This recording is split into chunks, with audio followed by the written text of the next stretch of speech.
You have to really pick your moments. Oh my goodness. This is a good moment to pick. Do you dragon install? No, you go for that Roman cancel. Okay, yeah, and awkward, it's... Yeah, you do dragon install, apparently. Okay, this is gonna get the hit. The guarantee. I was gonna say, that's the point they always tell it out. Yeah, we're gonna chip. Yeah. Yeah. You could not do anything about that. Alright, here first. It's safer. No. Oh my god! Okay, these are wow. I've never seen that happen ever. Yo, it's gonna work. Okay, we're gonna take the corner. Fuck it. Skyrim looks like they're tired of playing it safe. They're just gonna go. Oh no! Oh! Wow! Changes. Oh no, the bubble is out. Oh, base out the DP, looking real clean right now. Oh wow, where'd your light bar go? Oh my god. You can't represent a whole Overhead. This is your rainbow of sadness. Probably the best case scenario against 6H if you don't like expect it. Yeah. Because that normal on counter hit is pretty crazy. What? No, he blitz again! Still touching positive. Yo! Oh, the slam!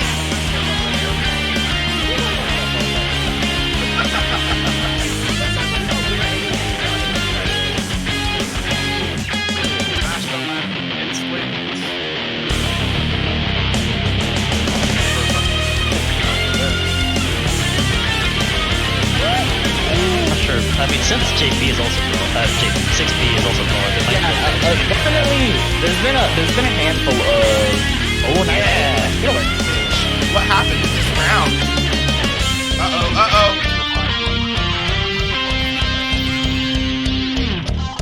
Kill!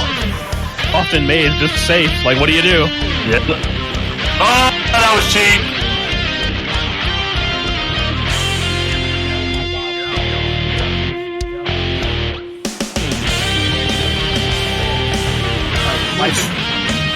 Okay, gonna convert here.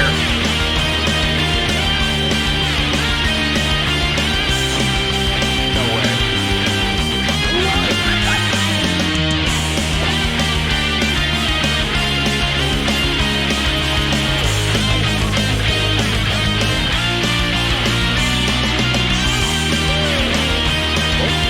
Yeah. Raider. Normally Dams do that as like the I'm gonna avoid you there. Oh, it's bird safe for sure. Yeah. Mashing people's faces over and over. Yo, we're up in here. Dive taking versus each other. Shit moment. Oh, shit. Alright, Pat. Pop off. Show us what you got. Knocked out. Alright, we'll take that. Good classic. Come on.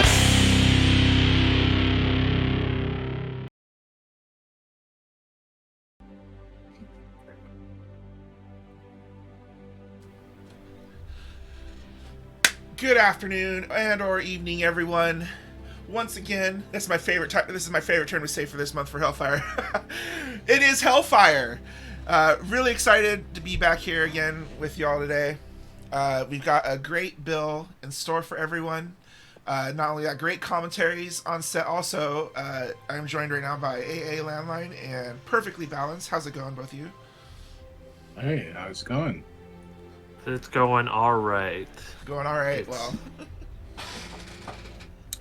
Yeah, pretty happy to be here. it's on its way. It's Sunday, but you know what?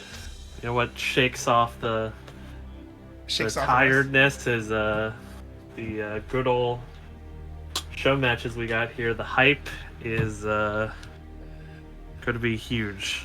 And it's going to just rise and rise the longer we get into it. That is indeed what I enjoy about Hellfire the most on Sunday, is that it's a little bit hard to get started. You know, it's Sunday, but by the end, it's been a great time.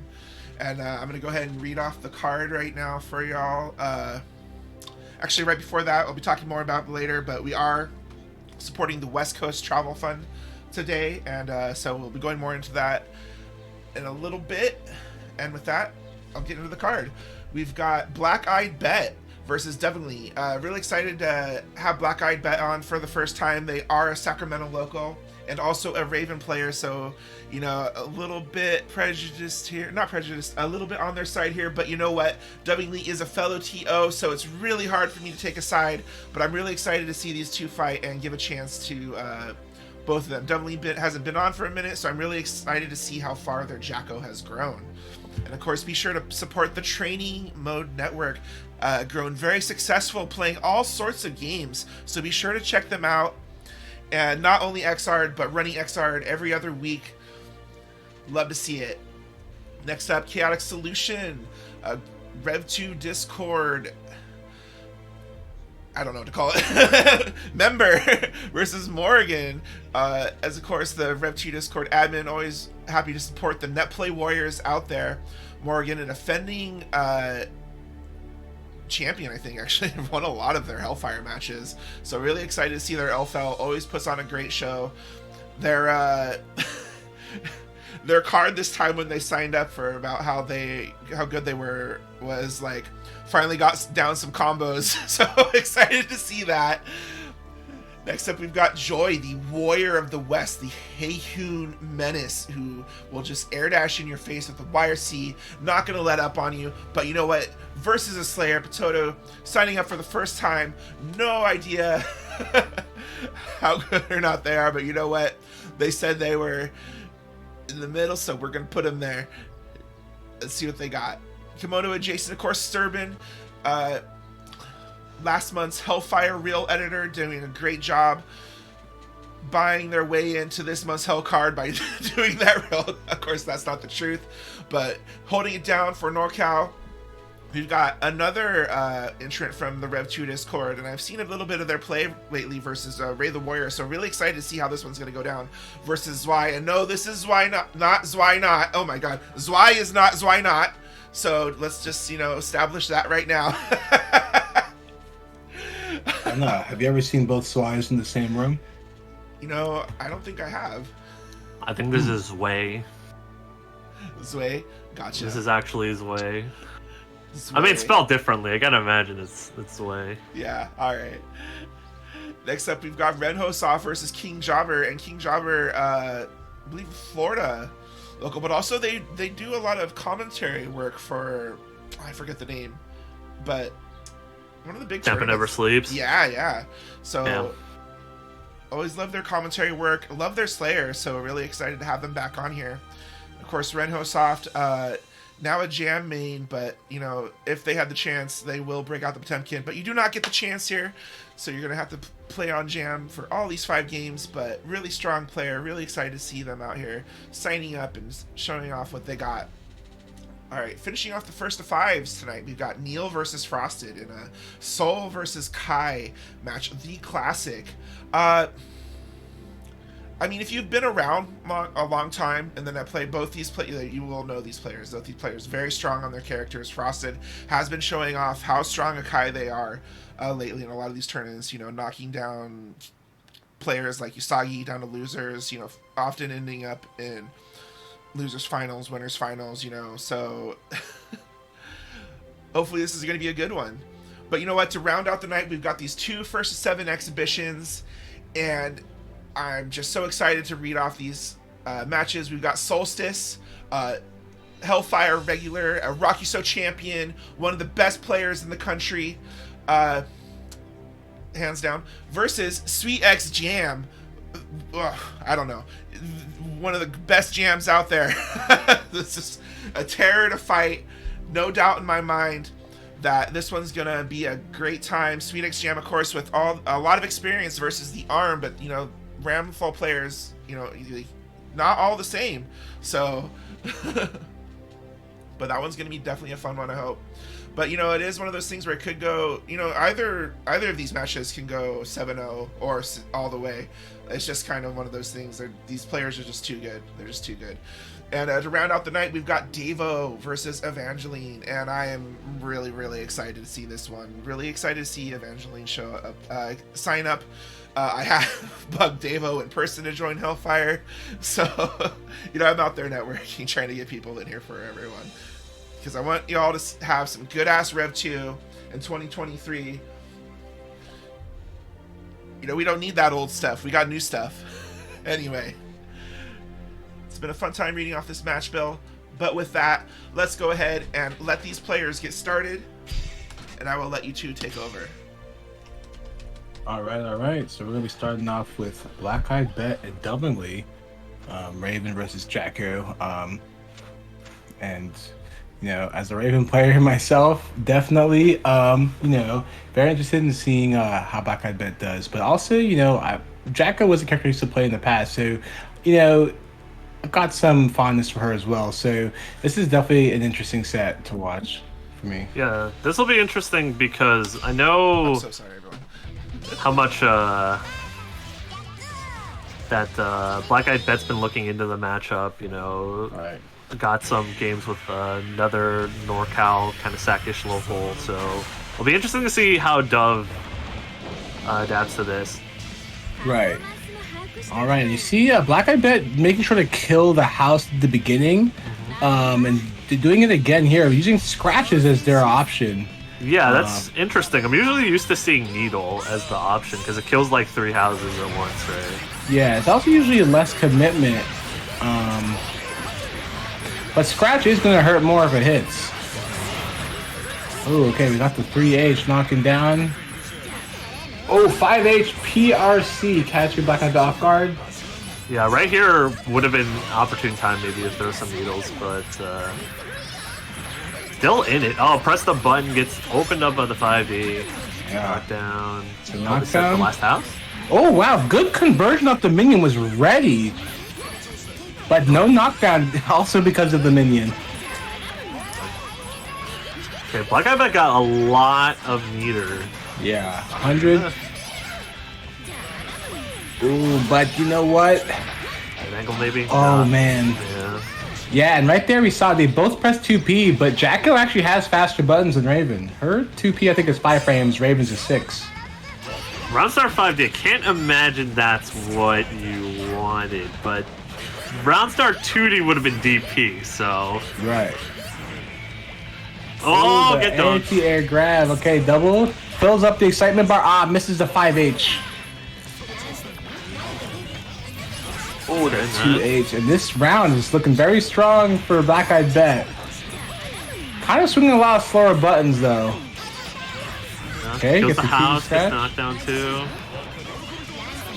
Yeah, right here is like a lot of the choices there definitely got the right idea. Maybe a little bit of scarier options, like you said. So far more committal to go for the scratch, but I do always appreciate when people fight Jacko, will go after the houses. It is the right thing to do at the start.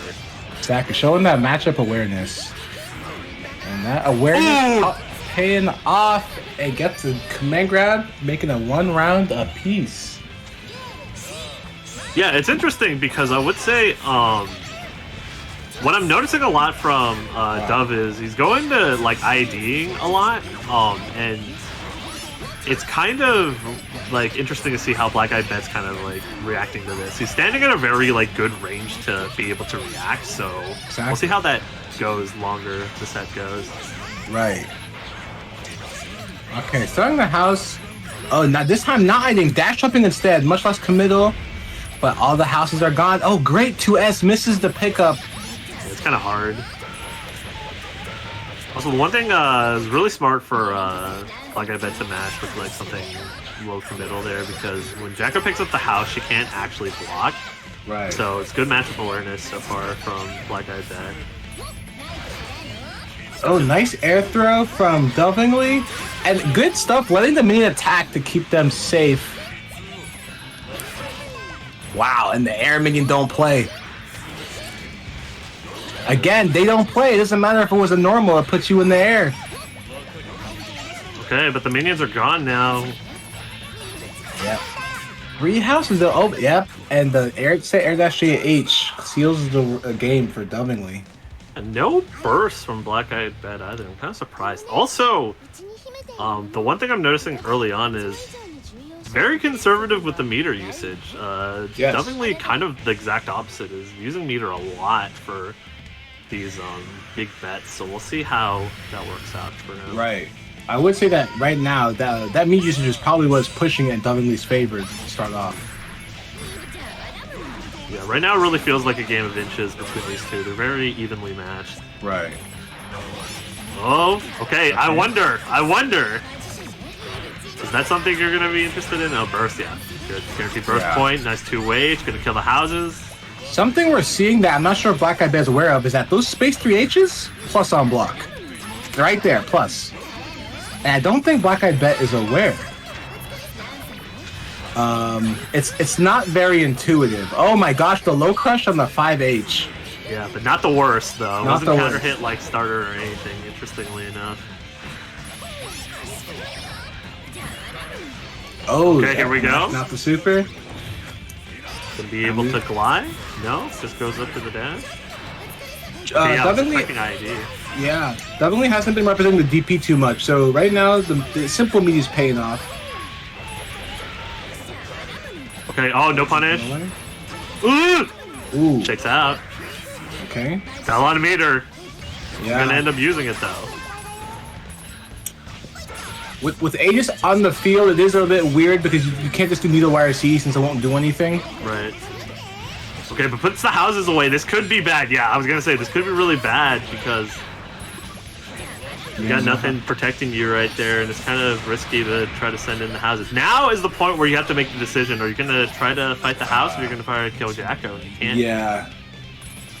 Can't do both, but being wrong in either could get you killed. Yeah. Oh, Ron start coughing, huh? Ooh, the counter hit 2H. Okay, killing the house. Using Scratch also, it takes a little bit longer than using other moves, which lets Lovingly set up 2 more houses in response. Oh, a bit strong of a read there. Yeah, here. This is what I'm interested in seeing. Is like how much can you notice like throwing needle is going to be the beneficial play here. Right. Oh no, bad burst. Oh, and good confirm from Lovingly. Wow, really took advantage of that. Probably gonna be able to. Oh no, the minions ruined it.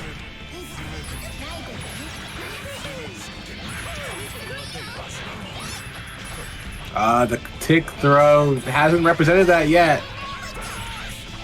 Oh, the minion. That should be enough. Alright, definitely going up 2-0.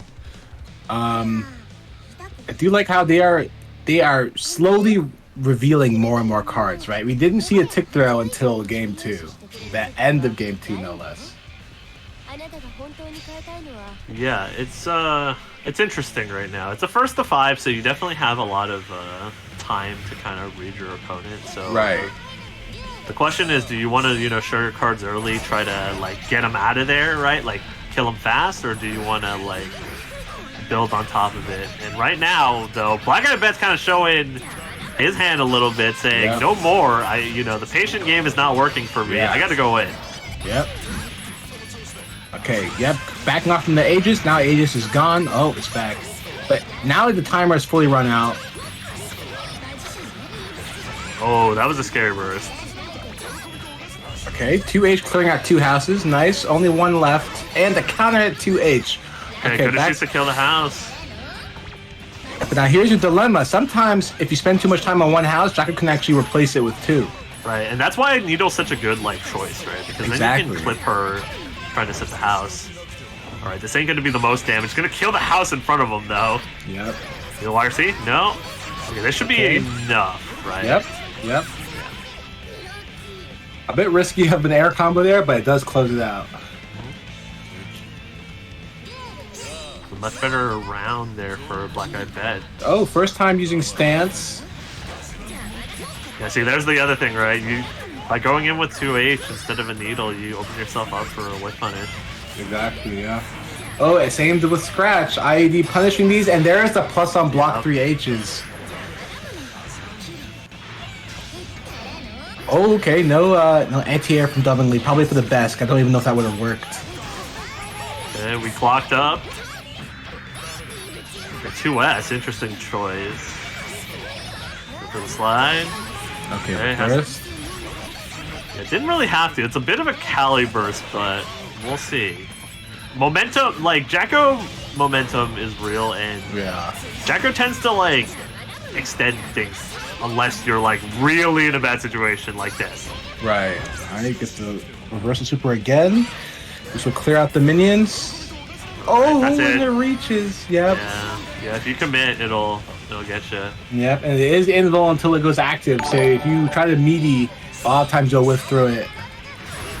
Okay, jumps away from the dust. Though. Oh, dunk! they've been landing a lot of these scoops, but finally, definitely reveals the DP. Wow, nice JP. Okay. We kill the house. And we're seeing also... This should also kill the house, though, right? Oh, no, goes in! Oh, but the disjoint... Black Eye Bet is preferring to jump away rather than the anti-air from a grounded position, which... Nice. Well, except for, those... But not really going for 6P or 5K or 5H. Oh, wait! I think he's starting to see the light! Oh, yeah. That the needles. could not have been on purpose. Yeah. It's gonna hurt.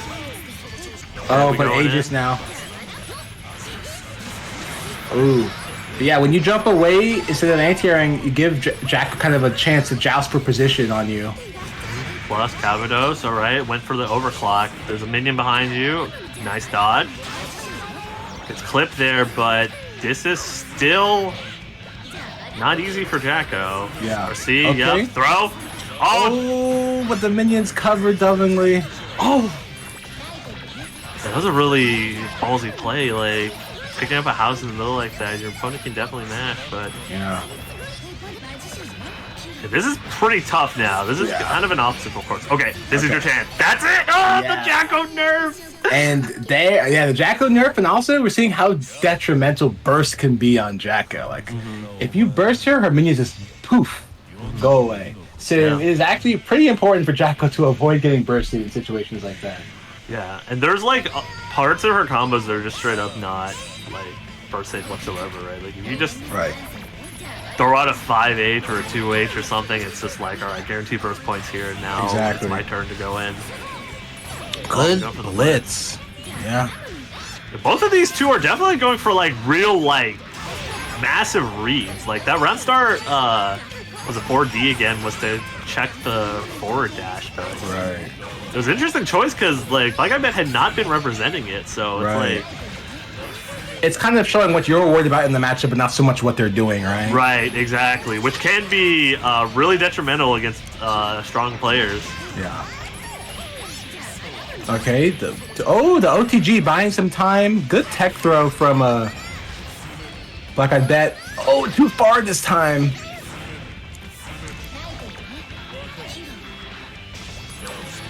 All right, using needles more. Yep. Yeah, this should be. Oh no, okay. I was gonna say I think you can coffin there, but maybe not. So that's it. Oh, we pressing something. Even so, it's important to note, even DP is not throw invuln, and if you wake up 2D, it's slow enough that the throw protection will run out before you leave the ground. Right. Oh, covers the house immediately. Interesting choice. You're gonna throw, okay. Oh, misdrops the combo. Yeah, but I was gonna say I haven't seen Orb this entire set so far either. No. He is slowly bringing out the tool set.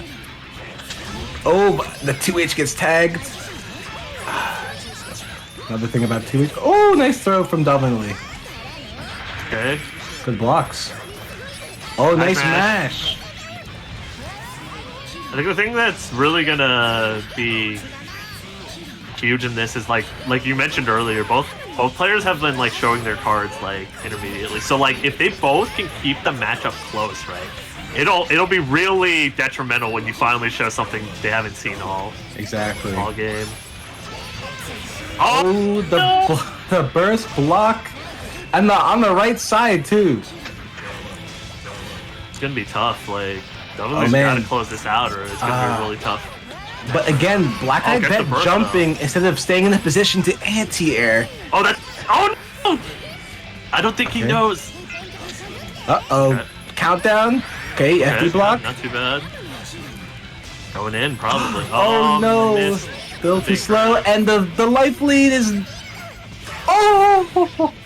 3 seconds left on the clock, and Black Eye Bet closes it out. So even with all that said, Burst basically right next to each other. Mm-hmm. Oh boy! The command grab.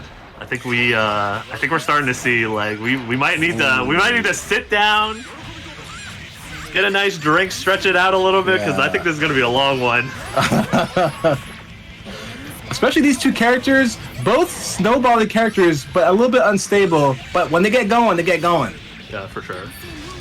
Oh yeah, these big bets that like these massive calls that Dovingly's been making, and honestly Black Eyed Bet's been making too. It's starting to turn into like big problems, right? Like you can RPS a lot in this matchup, especially like you said, they're very snowbally characters. But when you're wrong, it's gonna suck really bad. Yeah, it really sucks.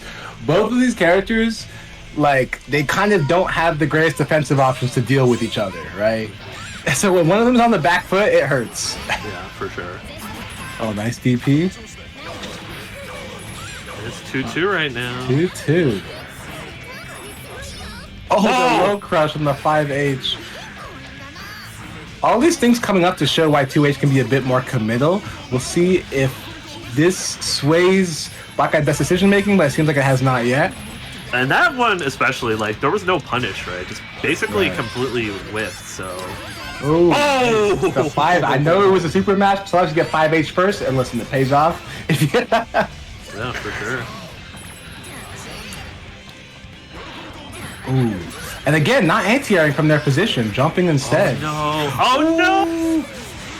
Burst completely gone, but doesn't get punished for it, luckily for Dovingly.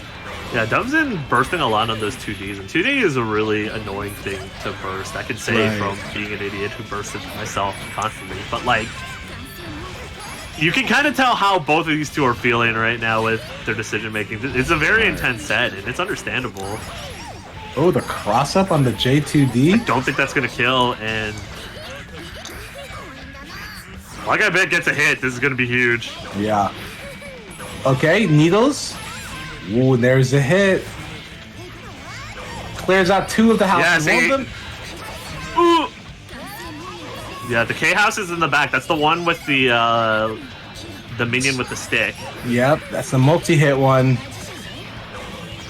Oh man, 6 seconds. Do they realize the time? I think definitely does, but does Black Eyed Bet? No. No. Okay, yeah, not enough. Good stuff on Dovingly realizing that they had the lead and playing the clock. Oh my! That's such a huge call out for a DP. Oh, doesn't combo off the string. Yeah, ending your glide string with PP is not the greatest for comboing. Okay, we jumping out. I'm seeing a lot more fuzzy jumping from Black Eyed Bet now. Yeah. Just, like, refusing to take this pressure. Oh, doesn't confirm. Yeah, see, that's another thing, right? That's the call out.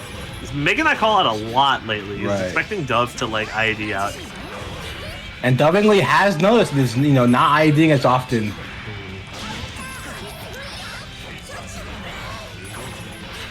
But on the other side, like I bet spaced really well to not eat a fat punish. Right. Good respect from Black Eyed Bet there. Okay, block. Oh, this time does not use the plus frames. Okay. Oh man, luckily killed one house. Air throw though. K minion is right on top of you. Okay, gliding. There's no more houses. Oh, there's one more. There's P house. It looks like. Yep, there it is. Okay, that's the middle of the screen one, but yeah, okay. So yeah, Black Eyed Bet's definitely starting to show like is recognizing that. Wait a second. This is the answer. This kills all the houses and keeps me safe. Oh, I'm all for that. Oh, the air throw. It's getting close once again. So many matches going to time. And the air throw again. That's gonna be it. Yeah. Jumped way too much at the end there. Dovingly showing great precision with those air throws. Yeah, and those were just jumps to avoid, like nothing like a JD or anything. Like it was, you could tell it's just kind of avoiding the situation. So, I mean, it's 3-2. We got a lot of time. Okay, round start far slash. Oh, here we go. No more. You ain't gonna jump? I got something for you. I got 2 command grabs. Ooh, okay. Doesn't punish the 6H. Oh, the game of chicken. Yeah, and really smart to sit out the Aegis, right? And now start throwing the needles again, because now, look, they're all gone. No more houses. And we're seeing the game plan here, right? Needles and glide, because Dovingly is showing that they are not quite able to deal with the glide. Choosing to block it rather than anti-air it, which is Raven is more than happy to oblige. Okay, yeah, the 2H there though, scary choice. Okay, yeah, and right, Aegis like doesn't just kill projectiles. When the houses and the minions are inside the Aegis field, no damage can happen to them, so it's pretty important in general. Oh, all right, the PPPs. Oh, not a combo actually. All right, more needles. Ooh, again the low crush. Yeah, not a bad combo there again. Oh, where you going? I can't believe that connected. Yeah, I thought Jacko had cleared him by that point. Yeah. Oh, man, that was impatience. That was. Oh, no punish. Oh man, the uncertainty. Okay, RC. This is really good for Jacko. Yeah, because Raven's airborne. Ooh, 4 seconds left on the clock. Okay. I was gonna say, even if that hadn't happened, I don't think Jacko could do enough damage fast enough. I was also gonna say, what I was expecting is maybe Dovingly was expecting another jump there from Black Eyed Bet, had been doing that a lot. But that time was like, okay, you're gonna try to air throw me, I'm gonna stay on the ground, I'm gonna anti-air you instead. Yeah. Oh, scratch. Okay, jump back JP. Okay, needles. Yep. Oh, nice air throw from Dovingly. Alright, JD. Okay, nothing there. Alright, that goes. Oh, but again, the glide and Dovingly not ready for it. Yeah, and we have the one last K-House. This is the last one. Oh, counter hit though. Counter hit dives have been doing some work. Yeah. But the thing is, though, is even though it's pretty good damage, not getting the knockdown is still pretty scary. You're basically just right next to Raven at that point. Right. Doesn't choose to kill the house. Which could come back to bite it. Oh, okay. Yeah, but the K's level 3 now. K's level 3. That's a strong minion over there. Oh, there's a strong boy over there. Yep, Allen Iverson just breaking his ankles there. And this is critical. This is the difference between 3-3 or 4-2. Okay, let's set the call. Yep, we got 2 houses. Looks like it's P and A. Interesting choice. I would have expected Jackos to really, like, desire S in these matchups, right? Right, where someone's being in the air a lot. Yeah. Okay, we got recall. We got K at level 2 now. It bursts. Stop. Doesn't kill the house. Instead, opts to stop Jacko from setting 1. Oh, the counter hit scratch, and that's going to give Black Eyed Bet knockdown with the 2D. That was awkward. All right, runs right through, gets the throw. That's the first time we've seen Black Eyed Bet do that one. Again, revealing another card. Oh, but the JTD stays. Oh, but again, not a knockdown. Okay, we get the knockdown this time. Gonna set the house. No, opts instead to back just off. Power up the minion.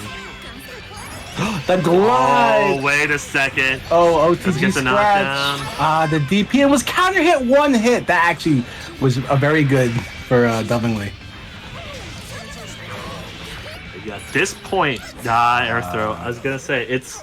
So what I'm noticing in a lot of the scramble situations is Black Eyed Bet's definitely trying to hop at Dovingly, and Dovingly's definitely ready with the air throws. Yeah. It's a really good trump card to have in your hand for these air-to-air situations where you're not sure what's going to happen. Yeah, this is definitely close.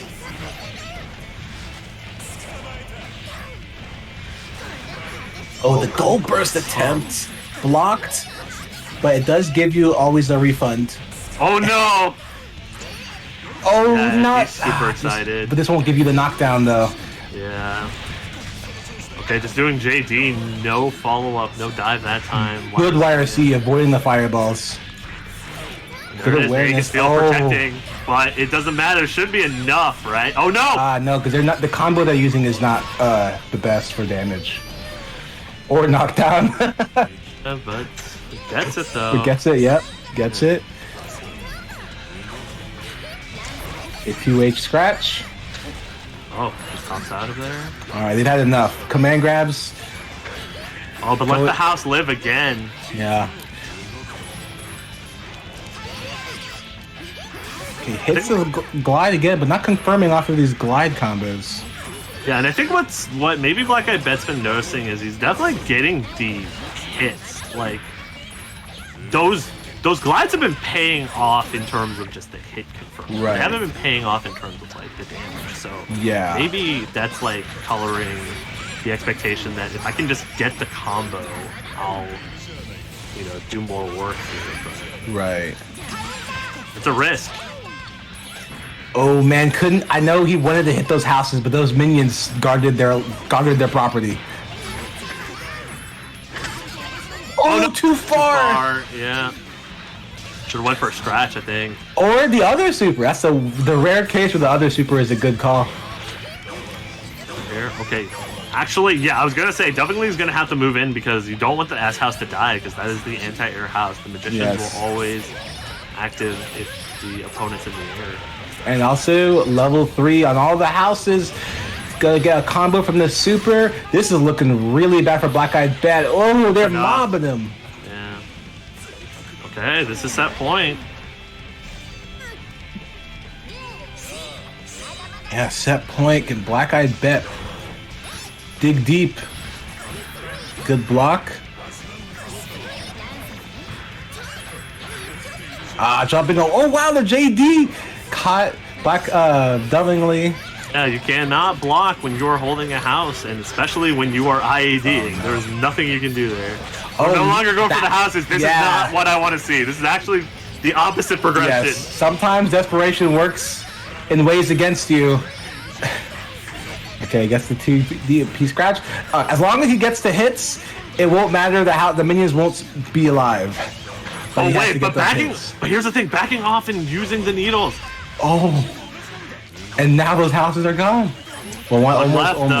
One left and one hit on This it. could be the MVP minion right now. Yeah, it's a level 2 house too. This is... Oh man. Oh, and now powered up so it has more life. Oh, finally traded with the glide. Oh, it's gone now. Yeah. Okay. Level 3 houses are gone, but it is the S house. This is huge. Oh, the 5H anti-air. Oh, jumping away, the SBN locks you down, and the dust connects. Okay, burst. Enough, definitely not with the burst. Oh, no, back to 2H. Oh no. This is what we're talking about, right? Very risky. Yeah, they both have 50 meter. How's it going to come into play here? Too far for the super, and I think this is it. A mistake. I'm sure they went 4D. They got 5D instead. Not enough time. Yeah. Yeah, not enough time. That's it. So many games ending in timeout.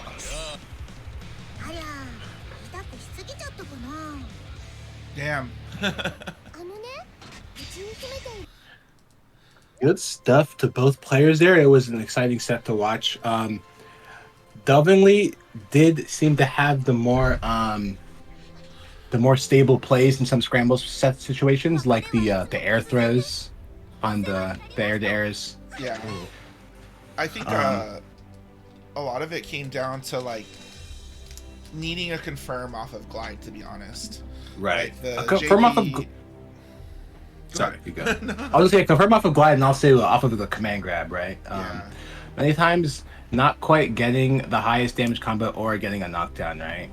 I really liked a lot of the like awareness and adaptation, like on Black Eyed Bet's part, like watching them figure out, like, okay, Needle's better than 2H a lot of times for killing these houses, right? Like stuff like that. And I think, but a lot of it felt like, these routes coming down to time, but also you just need a little bit more on those confirms, Right. It's just unfortunate. But it was still a really close set and really exciting to watch. So thank you to both of the players. Yeah. Right now, I'm going to go ahead and run a clip reel, and then I'm going to have Pat the Flip hop on, and we're going to hype up the West Coast Travel Fund. So let's go.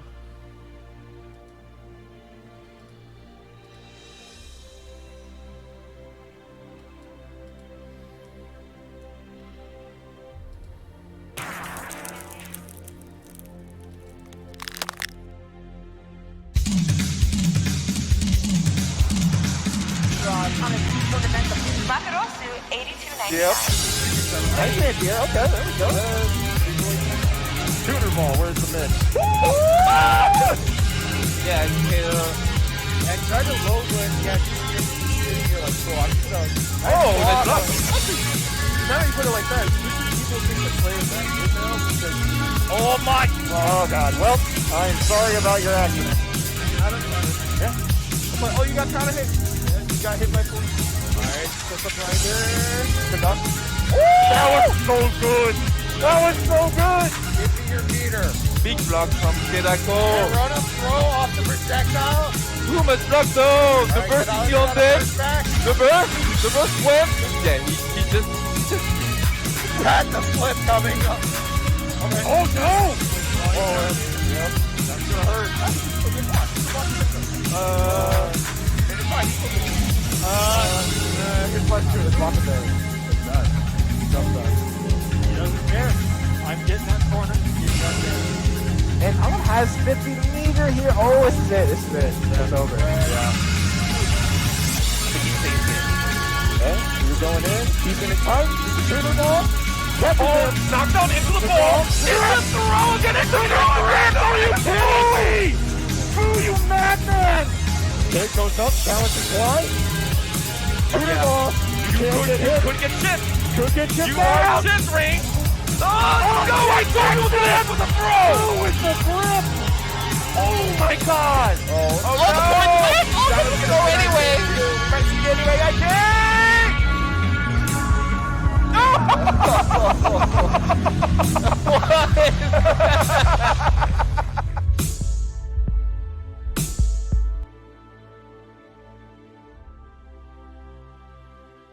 And of course, shout outs to Espada for making the West Coast look so good.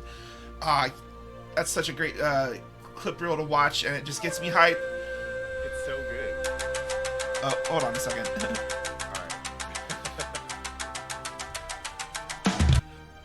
Good old YouTube autoplay, even though I closed the window.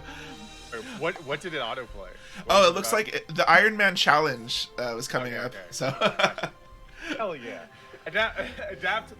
Your YouTube algorithm is supporting Play Guilty Gear. Thank you so much. You know, it knows what you want, baby. It wants some fucking Rev 2.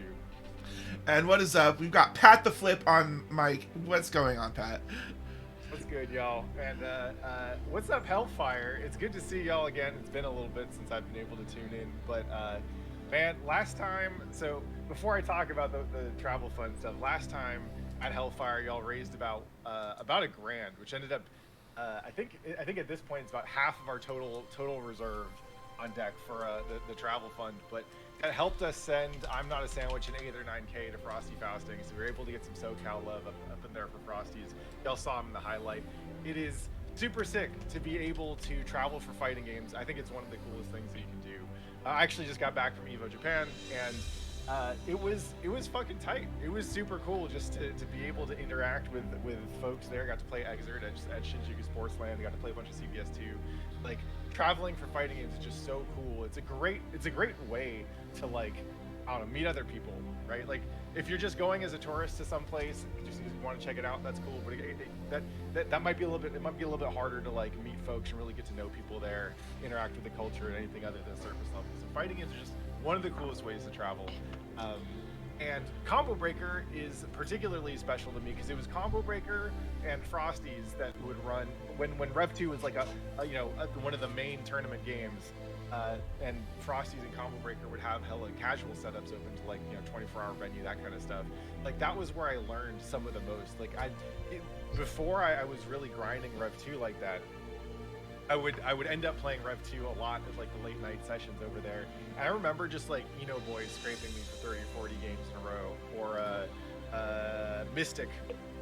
Mystic blew me up in a couple tournaments just in casuals for like 20, 30 games in a row. Just chilling and mashing games because that's what we were all there to do. It's super sick to be able to get that experience. And so we started doing this travel fund stuff because we wanted to make sure that everyone who wanted to could have a shot at checking this kind of stuff out. There are so many cool events all over the place. And hey, so right now we're fundraising to send people to Combo Breaker. Rev 2 is a main game there. It's back in the main stage lineup this time, so we don't got to go and run it this time. But I want to make sure that people from the West Coast can go, especially because like if any of y'all caught Slashback, right? It's like Slashback was dope as hell. It's so nice to have an event in our backyard again. But most events So clean. Yeah, it's super clean. And DreamHack just went down, right? They ran a Rev 2 bracket there, but most events are not on the West Coast for this kind of stuff.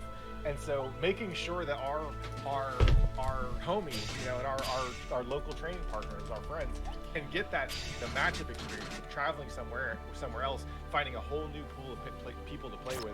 Like that's kind of what we're trying to do here with this travel fund. So if you can, again, you know, this is solely like, you know, this isn't like a fundraiser for someone who just got kicked out of the house or needs health care or anything like that. But if you got a couple bucks, you can PayPal pattheflip@gmail.com, or you can Venmo @pattheflip, and give us some money that we can use to help people get out to these kinds of events so they can have their experience.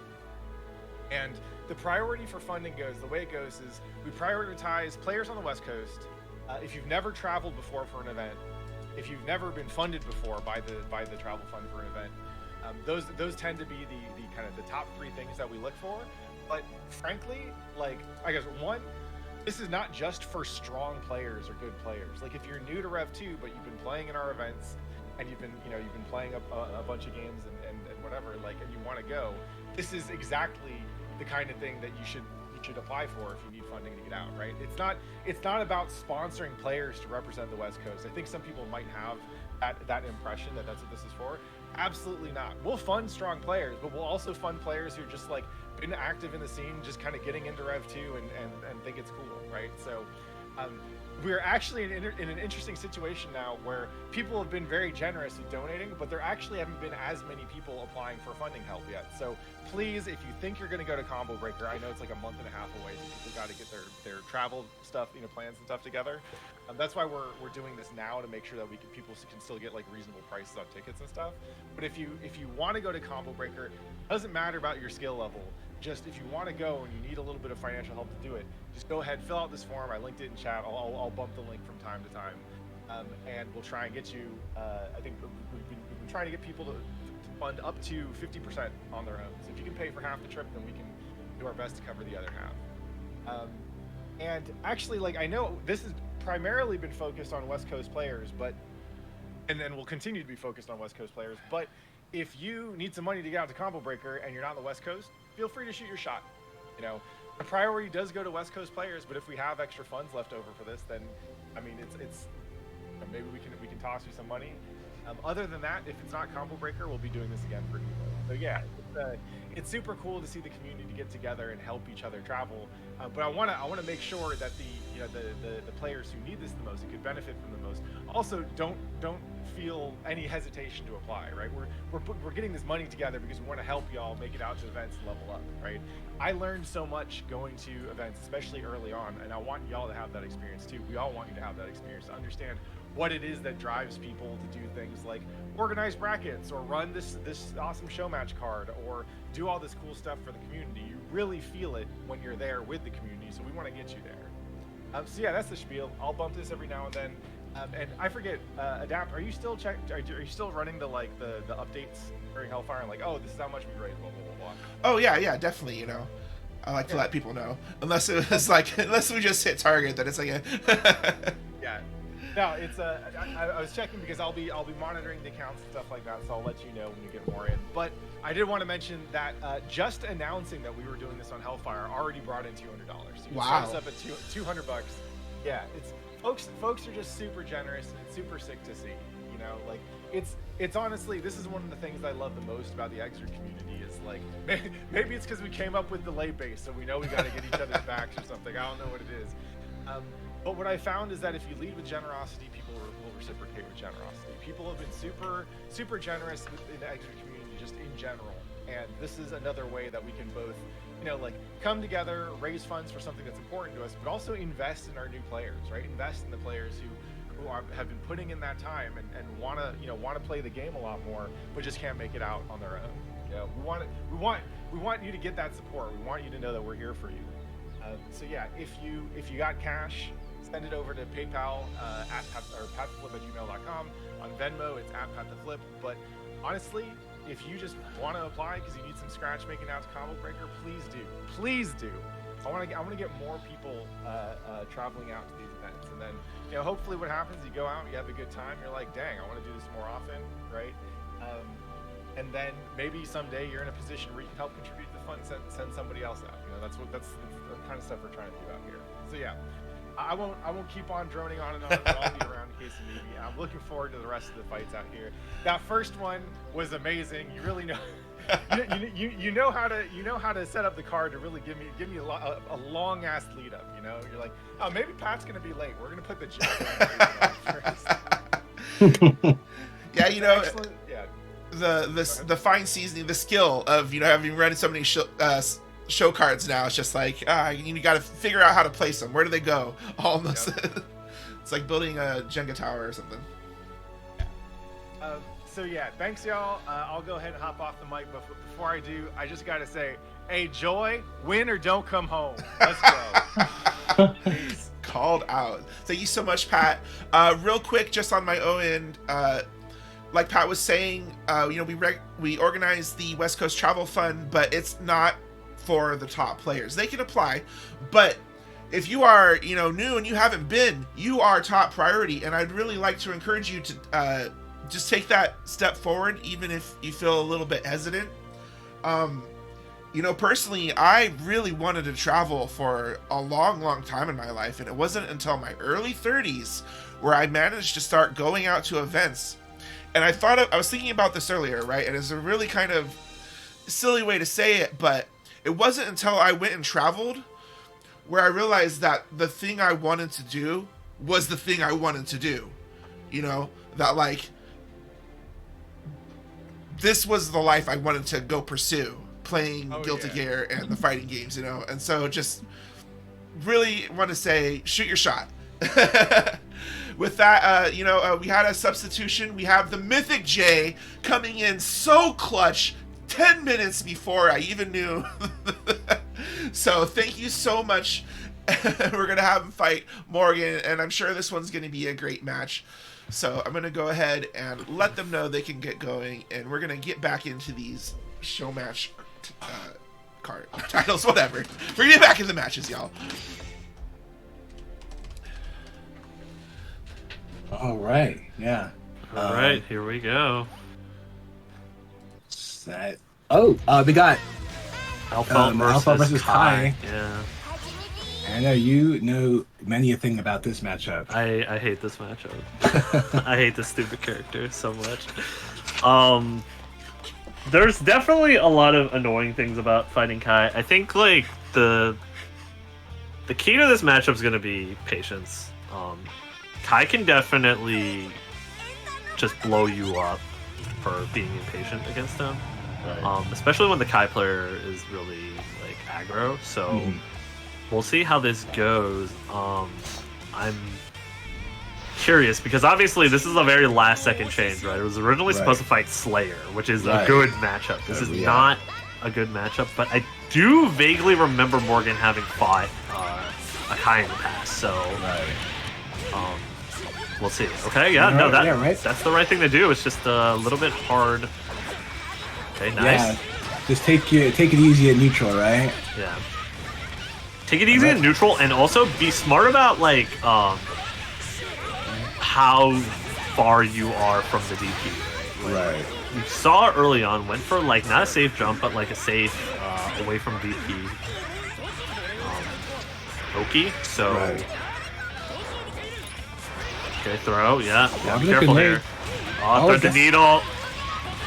See, this is not. Well, no, it could if you got the combo. No, it's a hard combo. At least they got the knockdown, and they got the shotgun pressure to boot.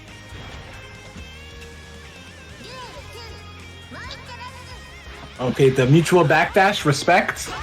Oh my goodness, close slash. That was a good bridle. Now this is the other thing is, I wonder how familiar with Alpha Pressure Mythic J is. Because counter hits can happen a lot if you are unaware. Oh yeah, you cannot 2H under the far slash, but you can combat roll into that. I don't know if she knows that. Right. It's even something that I barely knew, but RT, yep, nice. Nice. It's the 6P. Oh, Yeah, see, that's the thing, right? Yeah, Stundipper is super good in this matchup, Yeah, especially against Shotgun. Fast, low profile, and if it counter hits, it's guaranteed to combo both hits, right? So, the thing that you have to be aware of as the FL player is once you like see that the Kai is willing to represent that, you got to be a little bit more patient with your shotgun pressure. Like, wait a little bit. Oh, nice. The duck, not going to be able to knock down, but Mythic J does not tag. Oh no! Yeah, needed to close slash there, but didn't get it. I'm gonna guess try to close slash there though. Ooh, oh man! After already blocking the stun dipper, they bursted. Didn't get their punish. Yeah, I think she hard committed to that before. Was just expecting it.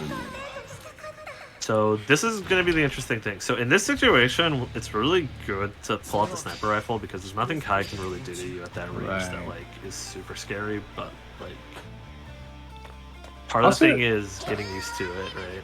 Yeah. Also, definitely want to think, like, you know, might want to take a minute even to think about how that game went off because it started off so well for Morgan, and then kind of just like slipped out of her fingers at the end. Gonna have a good start for Morgan. Oh, not supposed to be throw. Yeah. Okay, yeah. The other thing is too is I think Mythic J might not be used to Elva's slower wake up timing because a lot of the meaty are like really awkward. Right. Okay, this is not. No, this can kill. Well, it definitely is going to kill now. And Mythic J off to a strong start here. This is pretty different from the first game. Yeah. It seems like Morgan has strong pressure, but right now these neutral changes are not going her way. And that's fighting Kai. It can be really rough. Especially like Seal is really huge in the whether or not your patience is standing up to par because it is a stop sign. Like, it stays more active than you think it would. Yeah. So it's going to catch you on trying to be too aggressive. And right. Have stuff like air bridles and whatnot. And, alright, 2-0 for Mythic J. It's important to note, like, the neutralist is a bit harder for Elfelt, and you need to not only have options that win, but options that will keep winning you across, you know, as many games as you need to win the set. Yeah, so I think the way Morgan can maybe get a little bit more out of oh no. Yeah, you're just going for the pretty basic safe jumps there. Oh, yeah, I see that. Yep. Yeah. Okay, good blocks. But the tick throw. 6K is a good place to IB if you want to test places to use that because it makes the 6K go from even to from +4 to even on block. And Elfelt does have some fast buttons.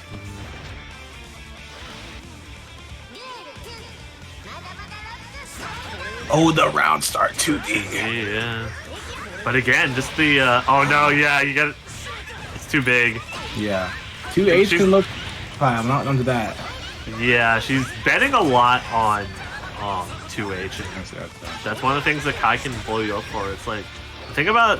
Oh, nice. Okay. Take a second to think. I'm gonna guess maybe Pineberry pull throw. Pineberry pull throw. And the dust. Oh no! Yeah. Waited a little too long for the corner carry, right? Yeah. What you gotta do in that situation is it's kind of awkward. Timing. You gotta go either immediately or you gotta go like into 2D or something. Yeah. Okay, this is a quick 3-0 right now. I think. So one thing I think thinking is a good decision. I think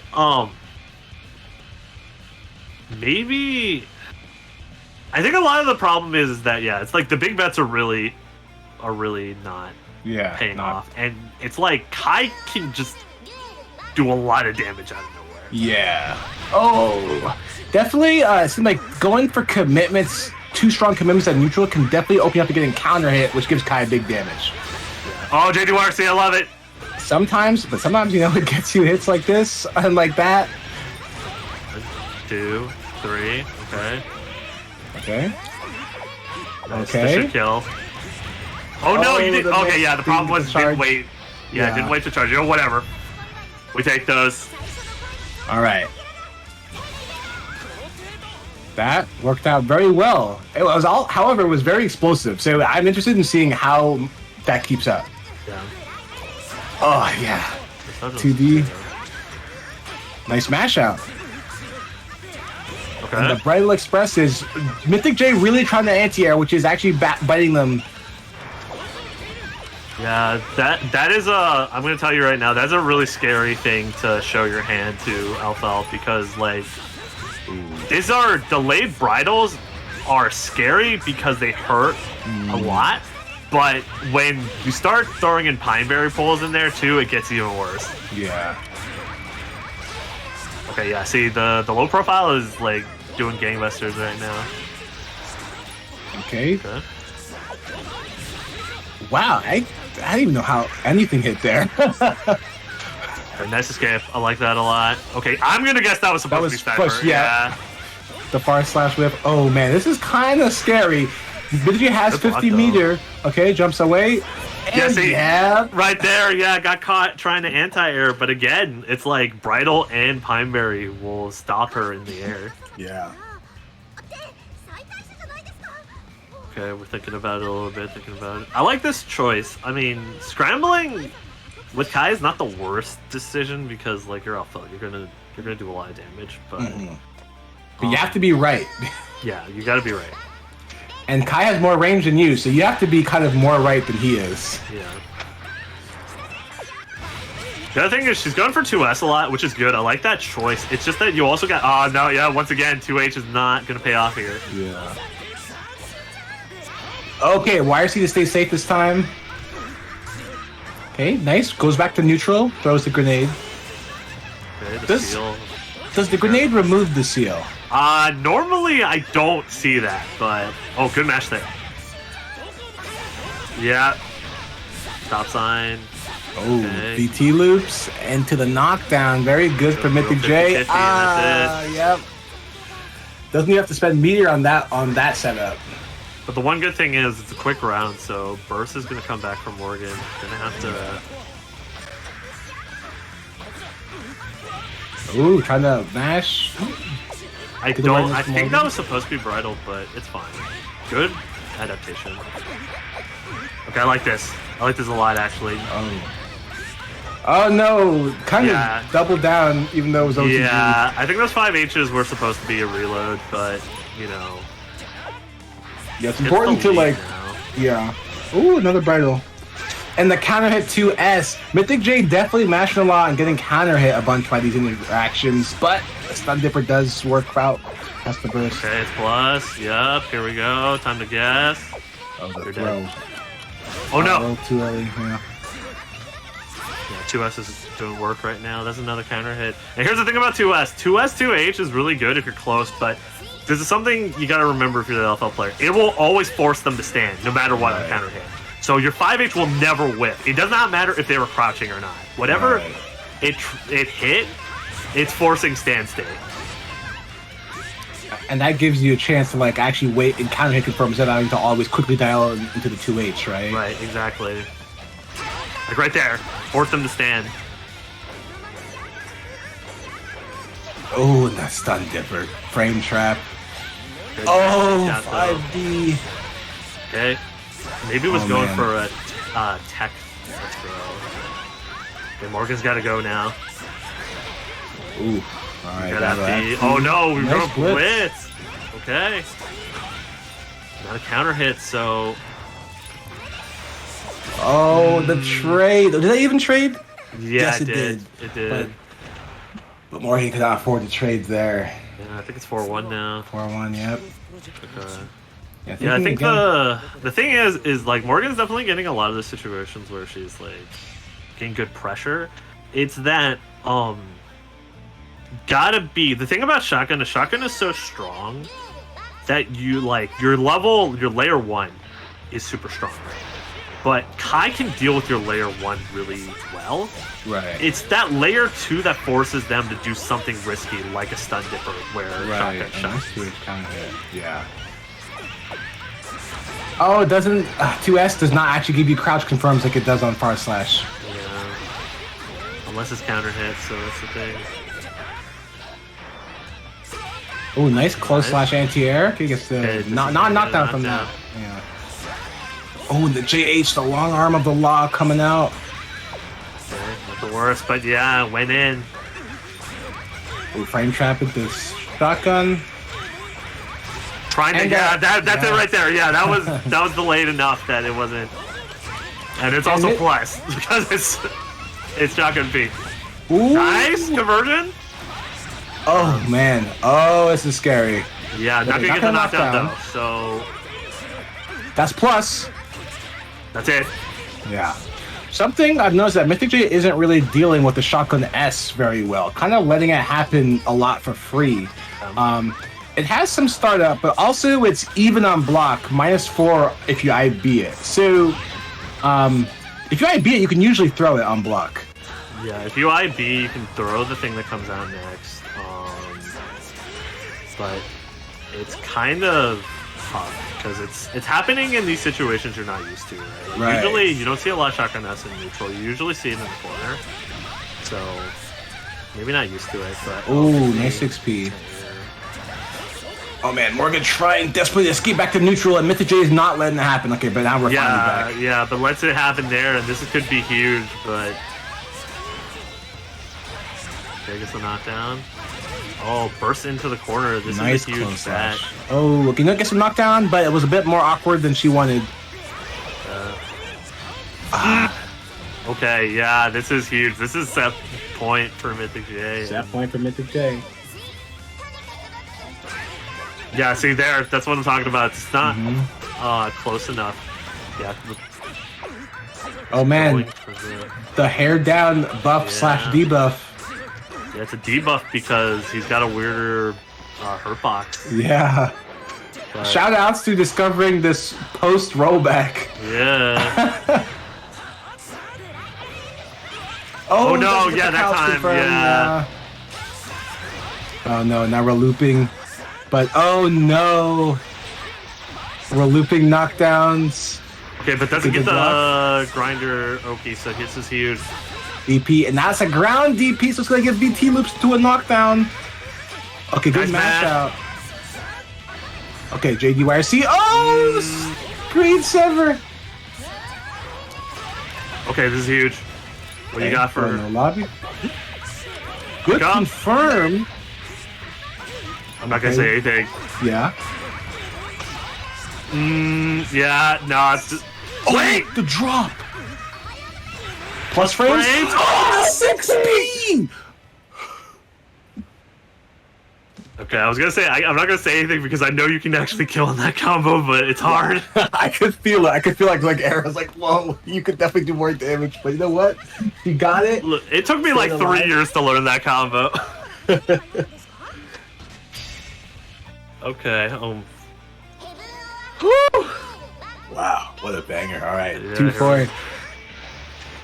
Morgan can run this back. It's Elfeld after all. Yeah. 5H. 5H. Gets the knockdown. All right. Keeping the pressure on. Good block. Okay, RC. Wow. Yeah, getting super aggro now, but way too close. Okay, quick burst. Yeah, trying to keep Kai in the corner. Oh, but that very hopeful sniper. Uh-oh. Maybe trying to move a little too fast here. Yeah, this is enough. So this is the... That was a very fast first round. And Mythic J already on set point again. No punish. Nice 2H that time. Yeah. Careful, you know what's gonna happen here. Yeah, yes. see, that was it. Do not. Yeah. Oh! 2 weeks gets punished. Was unable to. Oh no. Okay, here we go. Fat damage. Trying to hit recovery punish. Good block on the 5D, but it's safe. Oh no! This is bad. BT enough, loops into a knockdown. This is it. Oh! They really wanted. Wow, it's still knocked down? Damn. I feel like maybe she could have tech at the end of that. I didn't know you could do all that. And Yeah, I was kind of surprised too. On the lightweight? Yeah, maybe a little bit of unawareness on Morgan's part, but right. Good shit to both of these players for showing up. And apologies to Morgan for, they had the maybe, prep time for Slayer, had to fight a Kai instead, and, that's kind of a slap in the face, but thank you so much for playing anyway, and of course, thanks to the Mythic J for just showing up out of nowhere, basically, and being down to play, because I messaged them last minute, for sure, the lastest minute I think I've done to someone yet. Yeah. Very exciting set to watch. It was fun seeing the adaptations and the back and forth, pressure between these two players. Mm-hmm. Yeah, that was definitely a good set for both of them to watch, kind of get a little bit more familiar with the matchup. So it's always a good time, and this is only the beginning. This is just the first 2 matches. We got a lot more on the way. We got Joy, and Joy is being told that he cannot come home if he does not win this set. We're banned. All right. Don't worry, sir. We didn't forget about you. You too. Thank you to both Landline and Babalu for coming on and helping on comms, as always. Thanks for having us. Yeah, it's always a pleasure. And right now we'll be switching commentators over to Aetherbeat. And what do you prefer?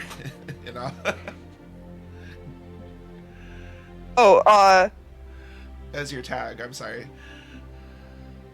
Oh, you're good. You're good.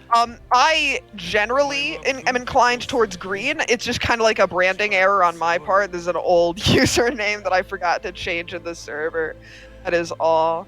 I just realized I'm not sure I'd ever actually said your tag out loud. Or it was probably it all last time, but we'll go for the green from now on. Thank you both for. You're good. You're good. I'm gonna go ahead and let these two go ahead and let play. But real quick, wanted to show we are running for the West Coast Travel Fund, which is a fundraiser set up by Pat the Flip to encourage newer or people who haven't traveled to events, Xrd players primarily from the West Coast. If they need help, they can get some assistance from the Shoot Your Shot. Be sure, message Pat the Flip. And but if you want to help out, we are running a fundraiser, so if you can donate some, be much appreciated. You of course don't have to. Thanks for showing up. But Pat will have the information in chat periodically. Just go ahead and send it to pattheflip@gmail.com for PayPal. And I'm not sure for the link for Venmo, but we're gonna go ahead and get these matches going. And I believe we're at $300 right now, maybe a little more if someone donated while I wasn't looking. Go ahead. Alright. But getting right into the match, Joy versus Patoju. Heihyun into Slayer. We'll have to see how well Joy can manage to deal with BDC. BDC is going to be really a big problem in this matchup, but you don't have to deal with it if you're just taking out Slayer's health bar. Yeah. So far, Joy's been getting the ball Oki up, not letting Slayer do the tricks. And Patoju's actually been pretty conservative with the backdashes. Yeah, they haven't really gotten a great opportunity to. They kind of just got blown up by Heihyun stuff. Yeah. But, now starts 6-8. Right. Simple confirm. Into Grandpa Viper. This is not going to be in the corner, so you still have opportunity to get out. Alright, get back to full screen. And now this is... Joy is a naturally very fast player, right? So it seems like Patoju is wanting the opportunity to punish these whiffs, and is just not getting the space to. First coming out. Yeah. Joy definitely loves to hit you with the Heihyun knowledge chucks really early on. And he kind of just is belligerent with it. Yeah. And this should be safe. This will be fine. Not a for kill though, but 2D being active enough to stuff the dandy step. All right. commanding game one for Joy, but that's the way that Joy exhibs tend to go. Yeah. Is- Well, and it'll be really annoying for Slayer, saying that Slayer's movement is like it's very freeform, but it's very likely that it'll just get stuffed by like a 2D or a ball just in the face. But so far, Patochu got a good start, but no, tries to go for a pile bunker, gets IB'd, so he gets a punish. Yeah, we're trying to figure out all the spaces we can pile bunker. And we've been going a little more than we've been right so far. Yeah. Cross Like up pile there. bunker is one of those things that you need to like pepper in very, very infrequently. Unless you got like 50 meter, in which case you can kind of let it rip and still be fine. Yeah. Like, oh no, I had the 50 meter, but doesn't spend it. Fortune. Ooh, nice routing, yo. Yeah, and then trying to set up for air reset. And this is fine. You don't really need to, yeah. In this scenario, it's like Joy can be sit back. I can wait for you to just whiff something and then just punish you. It's real important once you got that meter, like that life lead. Just, all right, hold your ground and then find when you can hit them or just run away the entire game. Yeah, certainly, certainly. All right, there's a whiff punish we can see. That's a whiff punish we need. But oh, Yeah, yeah. The simplest of just jump in JH. Yeah. That's another thing about Joy. The ability to rebound and create scramble situations from the back foot is incredible. Great ball, Oki, cross-ups. Look at this. Doesn't go for Shishinkan. But you know what? Blue ball is just gonna meaty catch that 2S. So far, Joy in like a very commanding position. Yeah, I mean, 2 games down, Patotu still seems like they're looking for the Yomi position that you want as Slayer. Not exactly finding it. Yeah, like I said, navigating around the ball will probably be the problem to solve in this matchup. Yes, absolutely. Man, wake up close slash. All right. Okay, nice blocks, gets frame trapped. Yeah, and the ball being active enough, I think the ball will be able to catch BDC stuff, but we haven't seen them represented, or at least even try it to prove me wrong. Yeah. Quarter carry. Unfortunate. Yeah, And I like taking like the opportunity to just do a simple whip punish with 2D to get a ball set up. Because you were only like one more mix away from killing.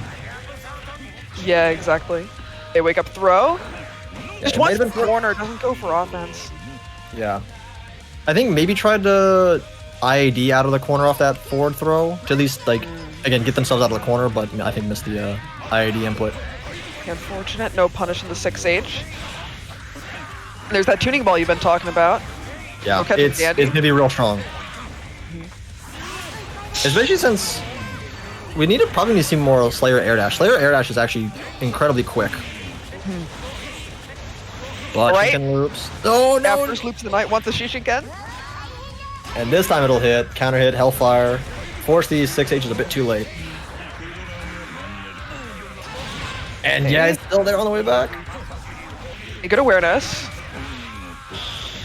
Unfortunately, maybe banking on building the 50 bar to RC that pile bunker. But now, spend that 50 bar on a burst, dead on time. DOT, the great equalizer. Air throw, the greater equalizer. All Joy, right. up 3 games. Yeah.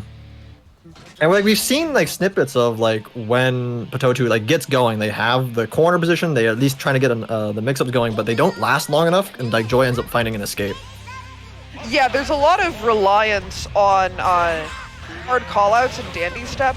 Slayer is really designed to have a lot of inbuilt frame traps. I Yeah. do understand though being wary of that given Ahyun 2P. Okay, Yeah. nice whip punish.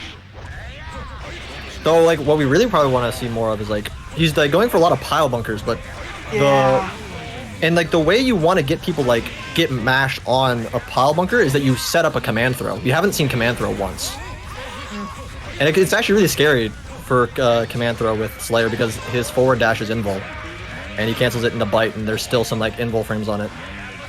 Exactly. Okay. This is a commanding position from Patotu, but no. Yeah. Again, Ooh, okay. Just the 2D punish. again, a commit to this pile bunker might be enough to let it slip through the fingers. Let walk up. Throw.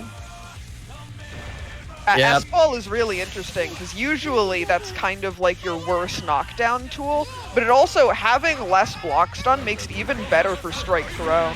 Yeah. Okay, jump ins. And oh my god, I have no clue what side that was on. Using the 5P to try and stuff out any air approach, but no! Actually, you know what? This burst didn't pan out too terribly. Like, he didn't get big punish for it. But Joy gonna try to spend as much meter as possible, put him in one mix-up scenario. Doesn't block the super. Call out. There's that tuning ball. Yeah. And Joy sitting there is like, okay, you got so little life. You need to like a big bet. I can actually hang real far outside your range and just kind of wait. Oh yeah. But so far, 4-0 for Joy. Joy kind of just running through. That's been getting closer, but we've just been able to see a lot more layers. Man, doesn't actually get a big confirm because they were too close to the corner, so opted to go for an orange ball setup. Ball control. Okay, I like that. Like they go for a really close 5H, and they opt to try an IAD over to like set up another mix-up instead of just a high-low, because the high-low is less scary if you block the mid. It's more reactable. All right, jumping right in on that dandy. Oh! Really trying to catch the throw mash. We got the knockdown. Nice. Okay. And Patotu ready, but no blitz. Man. Joy ready for the mix-up, ready for the it's late after the Dandy S. Yeah, I mean, you've been seeing that a lot. It's definitely harder to use the blows on Oki. Alright, you know that's a pretty decent burst point, because you know what? You don't get punished for it. Then you get all the way to the corner. It's plus frames. Ooh. Nice. Not taking the plus frame opportunities to try and like pressure more, trying to bait out, like walk away, see what Joy wants to do. But Joy just being patient on defense. Waiting to block.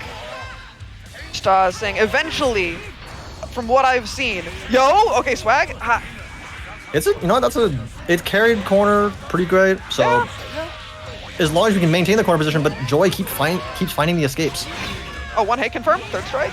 Too bad. If it's actually even right now. Can't. All right, Joy sealing it out with the air dash in, catch the back dash. Joy showing the power of Heian. Absolutely. Yeah, shout out to Joy for being ready for every situation, vortexing like Eno, converting like Heian does. Yeah, shout out to Joy for looking very strong there, and shout out to Patotu for signing up. Thanks for being willing to show off your stuff. I've never seen you around, but great to have you on board. Feel free to sign up and enjoy, of course, a Hellfire regular now. Abel! So the thing is Joy was going to get kicked out of California. They had to win. Oh, yeah, no. We would have kicked him off to the Midwest. And, of course, we would send them there with the West Coast Travel Fund. Saying here... going to Combo Breaker. No, so we are running for the West Coast Travel Fund once again. And just, of course, it's focused on getting newer players out to go to events like Combo Breaker. If you are like a newer extra player, more like rather than not necessarily newer, but if you have not traveled out to events, we encourage you to sign up, talk to Pat the Flip, see what you get going. But if you are just on the West Coast and trying to get out there, shoot your shot. You don't have to be an XR player. You don't necessarily have to be on West Coast, but you do have to be willing to reach out. And so to all of those who help donate, thank you so much again. I believe, I haven't checked on it. The last number I saw was 300, but already doing a great job, and happy to have everyone on here watching us today. So next up, we're going to have Komono Adjacent versus Zway. Zway? Yeah. Zway. Not to be confused with Zwei. Yeah. The different Johnny player. Different vowel. Yeah. My shoutouts to Zwei making top 4 at DreamHack. Yeah, Let's definitely. go. Zwei always placing high in any tournament he goes to. Can't wait for him to get that dub, and I know he'll be ecstatic also. It's funny. I don't know how to say this. So, Zwina actually beat Fu and Hotashi at Slashback, but I'm not sure if they lost to him or not, but they placed higher than him. So it's just kind of funny seeing the two players he beat, like, second and third above him. You know what I mean? Like, you could have had that. I mean, yeah, but that's just the nature of, like, big brackets. Brackets are, by nature, a very volatile event. It's just how you feel in that day. Or how your opponent is feeling that day, too. It's like, sometimes your opponent's off. But... But it's still like impressive. Even like, it's why like the most impressive stuff is like when you consistently win like big brackets. But even like placing top 4 is still nothing to slack off. Like it's impressive. Yeah, certainly. And again, I feel like more than anyone else, Zwei gets kind of characterized as like new blood guilty gear, right? And I think part of that is just the meteoric rise of him as a player. Just like, yo, who is this Johnny player who is so sick, such a like compelling character to have in bracket, who is also capable of, as you've been discussing, defeating people who've just been playing this game for as long as it's been available. Right? And it's a really compelling story, I think. You don't have to convince NorCal players. We've been bitching about losing to Zwei ever since he fucking moved up to NorCal for college. And then we're like, what the fuck? And then everyone's like, he seems cool. I'm like, nah, he seems okay. And like, nah, he's fucking godlike. We have to convince him that he's good at this game because he's fucking kicking our ass all the goddamn time. Jesus, yeah, exactly. Yeah, and one thing about, him being labeled Nude Blood is that over COVID, we didn't have any of the big tournaments going on. So, everyone really had this, a couple years to level up and then show up out of nowhere and just be like, look how strong I am at Xrd. You've never seen this before, right? Mind. So, no response from Zwei right now. I'm going to go ahead and tag in the next match. Hopefully they're ready to go.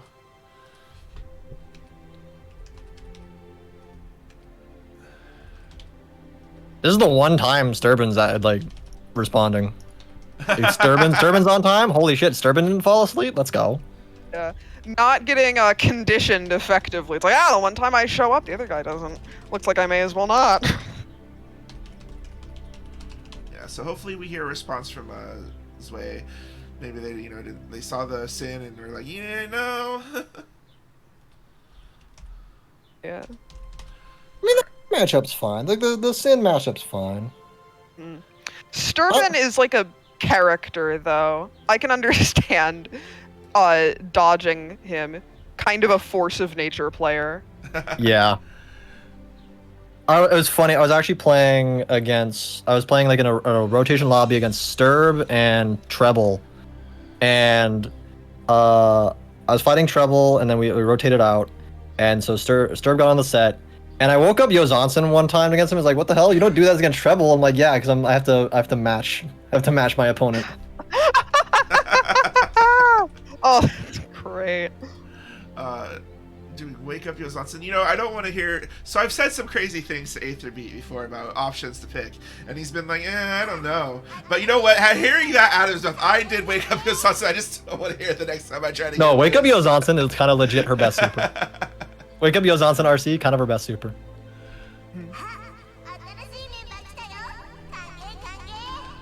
But I guess we are changing things out, so we are getting the next match. Yeah, we're gonna run King Jobber versus Renhosoft. Okay. Oh. So another Slayer into Jam. Very different. Yeah.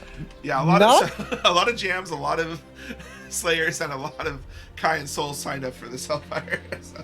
All right then. This matchup is not particularly great for Jam. It can be quite annoying. In reason for both players, 2D is a surprisingly annoying button for a Slayer to deal with. Like Jam, they 2D both got a lot on each other. Irene telling us to not believe Jam players. You know what? I believe. You know what? I buy that. That tracks.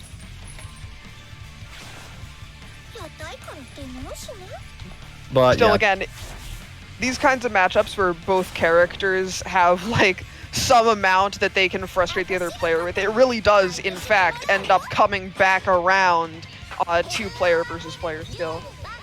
Yeah. All right, catch him with the Dandy, or catch him with the Mappa.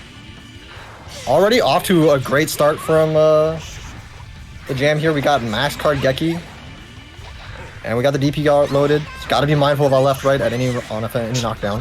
Well, that's an unfortunate whiff. No, dash through. Oh man, Now we got the corner. Yeah, already representing meaty 6K to catch a BDC. The parry autocorrect, we take those. And yep. Spend the DP card, doesn't have to worry about super on wake up. Oh. Okay, we can take the corner again. Right into puffball super. Do not let Slayer do anything. We see the immediate dead angle back to neutral. We have been sitting on this max Geki charge for the entire match. There, we finally spend it. Commentator's curse. All right. No, that's Chekhov's Chekhov's Geki ring right there. What we're seeing, I mean, this is a matchup where life bars are mercurial. Don't even look at that. Yeah. Alright, we don't have max card Geki, but we do have both DP and we had Geki loaded. We still have DP loaded. Nice Great air IBO throw. throw. And this is going to allow King Jobber to maintain the corner position. Actually, not following up with It's Late, saying stay to the parry. Nice. Yeah, and there's that 2D coming into effect. Jam 2D is like really good. It's 6 frames, low profiles, and like frame 4. Yeah, and Slayer in general is not very happy about getting presented with a good low. Yeah. Right. Of course, even just whiffs. Ah. But No soft getting a lot of combo. mileage out of not doing. Unfortunately, I don't think I think you might have been able to go into super there, but you know what? Puff super, footsies with the blitz. You know, it'll work out. I love Guilty Gear. All right. So Reno currently up game 1. Still, King Jobber has been getting started fast, looping situations.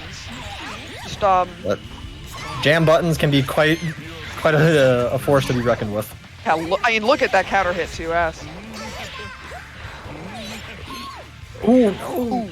Not enough to get a confirm. Gonna allow Reno to air throw or ground back throw into the corner.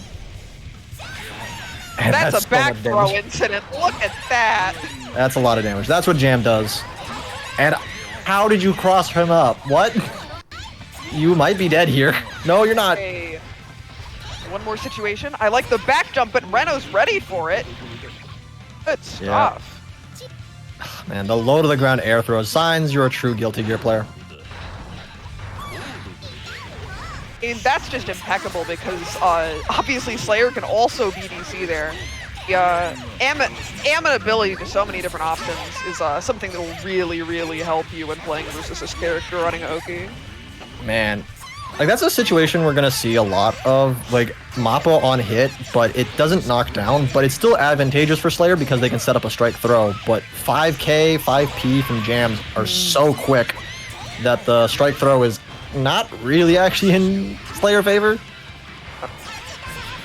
Alright, nice. A round for King Jobber. Managing to convert the strong situations that we've been seeing him get. Oh my god, the backwards hit on the pile bunker, and that's 3 hits already, 40% gone.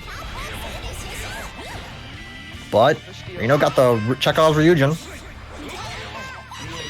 Another counter on the parry. Slayer being a heavyweight, those are going to be easier combos to go for. Bait out the throw.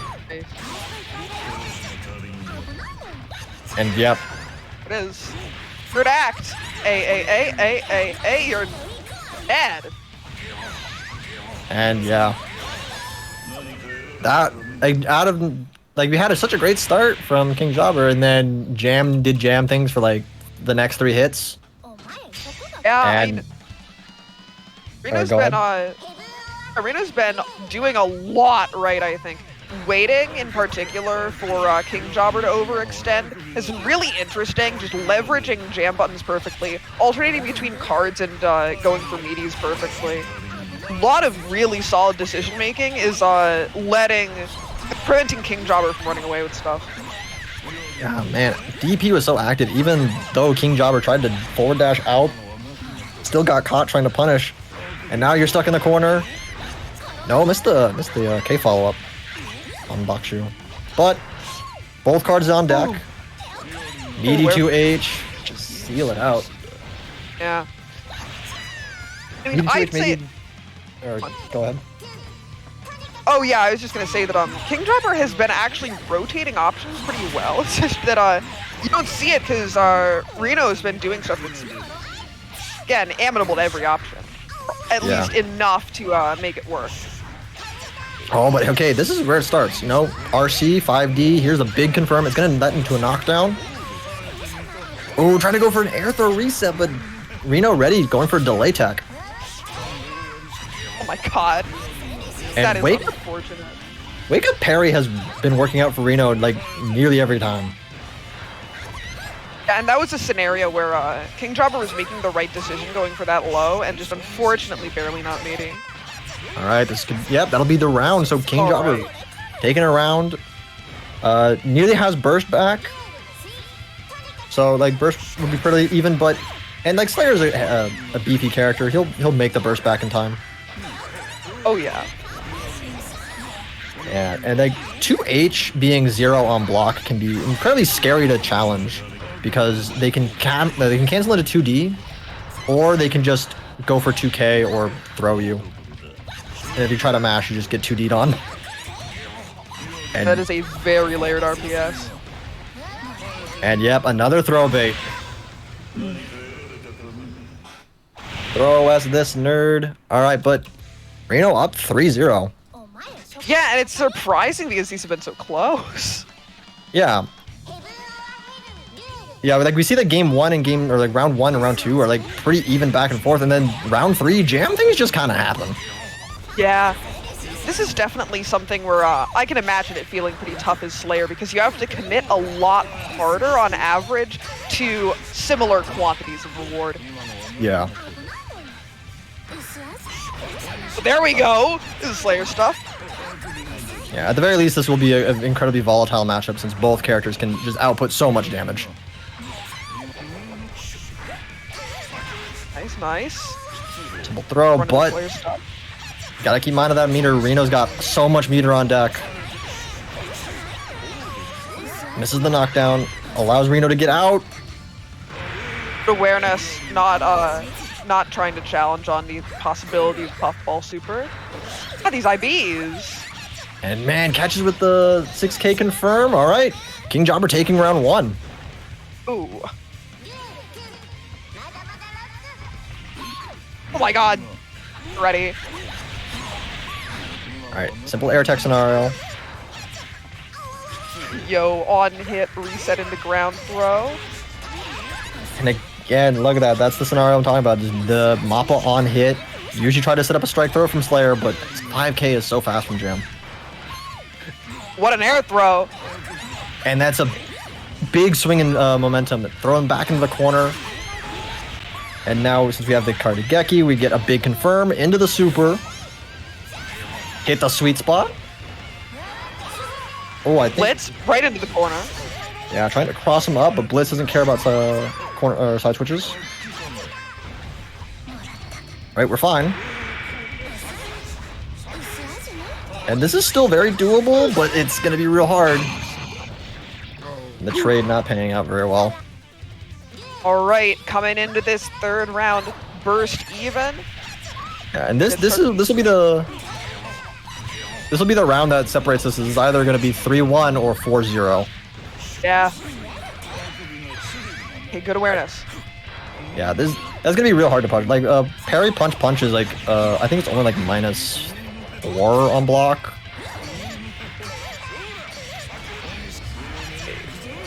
I might be wrong on that one. But all right, Jobber getting pretty good. The counter hit trade's at least gonna get us a knockdown. But yeah, unfortunate. But you know what? I may have been bait throw once, but you're not going to do it again. So this time I'm going to mash 5H and it's going to work out. And that time, Jobber actually paying out. So now it's 3-1. So yeah. One thing about Renho that you all need to know is that he will not burst. So. Oh, he will not burst? Yeah. Is this like a Croc situation where they're just going to spend it on burst super? You know, I think they probably spend it on burst super too, but you're definitely never getting it from him. Just as a crutch, one must play as though they do not have it. Sun Tzu. Good blocks. Good escape too. All right, but ooh, gets the blitz, but trying to take the opportunity to get on the corner and set up a side switch, but Renho gonna carry it all the way to the other corner. Oh my god, these air throws. Yeah. Every attempt King Jobber has like used to try to escape has been met with either pushing buttons or an air throw. All right, RC. But man, the IB to get the ground throw. Yeah, I mean, one thing we haven't commented on enough is Renho, his IB has been extremely consistent. Yeah. Yeah, and like, even if you don't like immediately take your turn back through IBing, what IBing is really doing is it's building up your tension pulse. So we've noticed that like Renho has had a lot of meter to play with these rounds, and you know that's probably affecting it. Like, look at how much meter they got in like those last like 1 second. Yeah, literally. They literally got like 25 bar. I can drop. I'm ready for it. Both of these players have been very amenable to scramble situations, and Renho has just been a layer deeper. Yep. Making this 4-1. Alright, and immediately going back into it. Just trying to wrestle whatever, like, Renho's trying to keep whatever momentum they got, and King Jobber just being like, okay, I just gotta get this in. I gotta get one round, just one game. Yeah. That's all I need. I did it once, I can do it again. Yeah, it's a confluence of micro-adaptations. Alright. Don't throw. Oh, but just commits to the punch follow-up. Yeah. Just pressing parry here. You're all mids, old man. Man, the delay cancel on the 6H. Really trying to get for this frame trap. But Jam has all this meter. Do you? No, okay. Spending meter for like an attempt at gut crush is not enough. Wow! Just throw him. Oh, that's too many layers. Renho on match point right now. Yeah. Taking advantage of like a lot of fear there. It's like, shit, I just lost all my life in the span of 3 seconds. And then you're scared, you're looking for just anything, and they just walk up and throw you. Firm. And the smallest of holes getting out-poked to maximum reward. Yeah. It's like, it's not even like a lot of damage. It's like Renho's taking this opportunity to get out of the corner, like use Murakami, get out, and like immediately puts the defense level in the corner. And now it's a big confirm, or like nearly got a big confirm. It's got an air tech scenario. Oh, 2S. And even though King Jobber trying to spend burst, like Ryujin YRC immediately get them back in, try to keep the pressure going. What? King Jobber got a lot of meter. Alright. Spending it on Mappa RC. Get a bit of damage and put him in a one mix-up scenario. Finds a life. Oh my god, that read. We have not seen a round start Geki. That is a match point call out. 2S is going to stuff the 5H. So now, as long as Renho can keep the corner position, tech JH, so scary. And like, King Jobber actually being a bit more patient after burst is like, okay, I have to be mindful of like Ryujin YRC. Spend it on super. Doesn't, oh wait, we suspend the RC, Guts Crush? No, it's oh, unfortunate. You spent a lot of meter on this. And now Slayer only has 1 HP left. Oh, the clash! She said she could become anything. She became a hitbox. IB became a leverless controller and won the set. Let's go. Wow. Wow. And again, you mentioned Renho's IBs were on point. The IB on the Mappa to take their turn back with 5K. Probably the closest 1-5 I've ever been party to. Excellent stuff from both players. That was definitely like, that was such a lovely set. All right, and moving on, Zwei has, we've heard no word from them, so unfortunately, we're going to kick him out of the, I mean, they're not here to play it, but you know what, Serbian had a request, they want to fight Luna, So Luna subbing in for Zwei right now, and I think this is going to be one crazy set. So have fun, both of you commentating, and if you want to rep the West Coast Travel Fund, I'd appreciate it. So are we swapping out commentators? Or are we just running us two on this one? Oh, my bad. Let me. Like this is. Like, are we switching out commentators? Nice. Was it time? No. Let me check, because was this? You've only commentated one match or two? We commentated two. Okay. Yeah, then my bad. I'll be switching over commentators. I got a little bit lost. Going to go ahead and ping. I will let my commentators know to go ahead. But thank you both so much for coming on and commentating, doing such a great job. Shout outs Aetherbeat for running Rev Tuesday and doing such a great job with it. And of course, Green for your commentary. It's been a great pleasure to see you grow and really find yourself as a commentator more and more. We will. I hope we run the Iron Man bracket back because I want in on that. Oh, let's go. Great. Thanks, y'all, for having me. Majors are an extremely important part of the FGC, and it's really cool that people are so insistent on making sure that they're available to everyone. Donate to the pot, y'all. Bye-bye. Hell yeah. And for the price of time, I'm going to go ahead and let them know.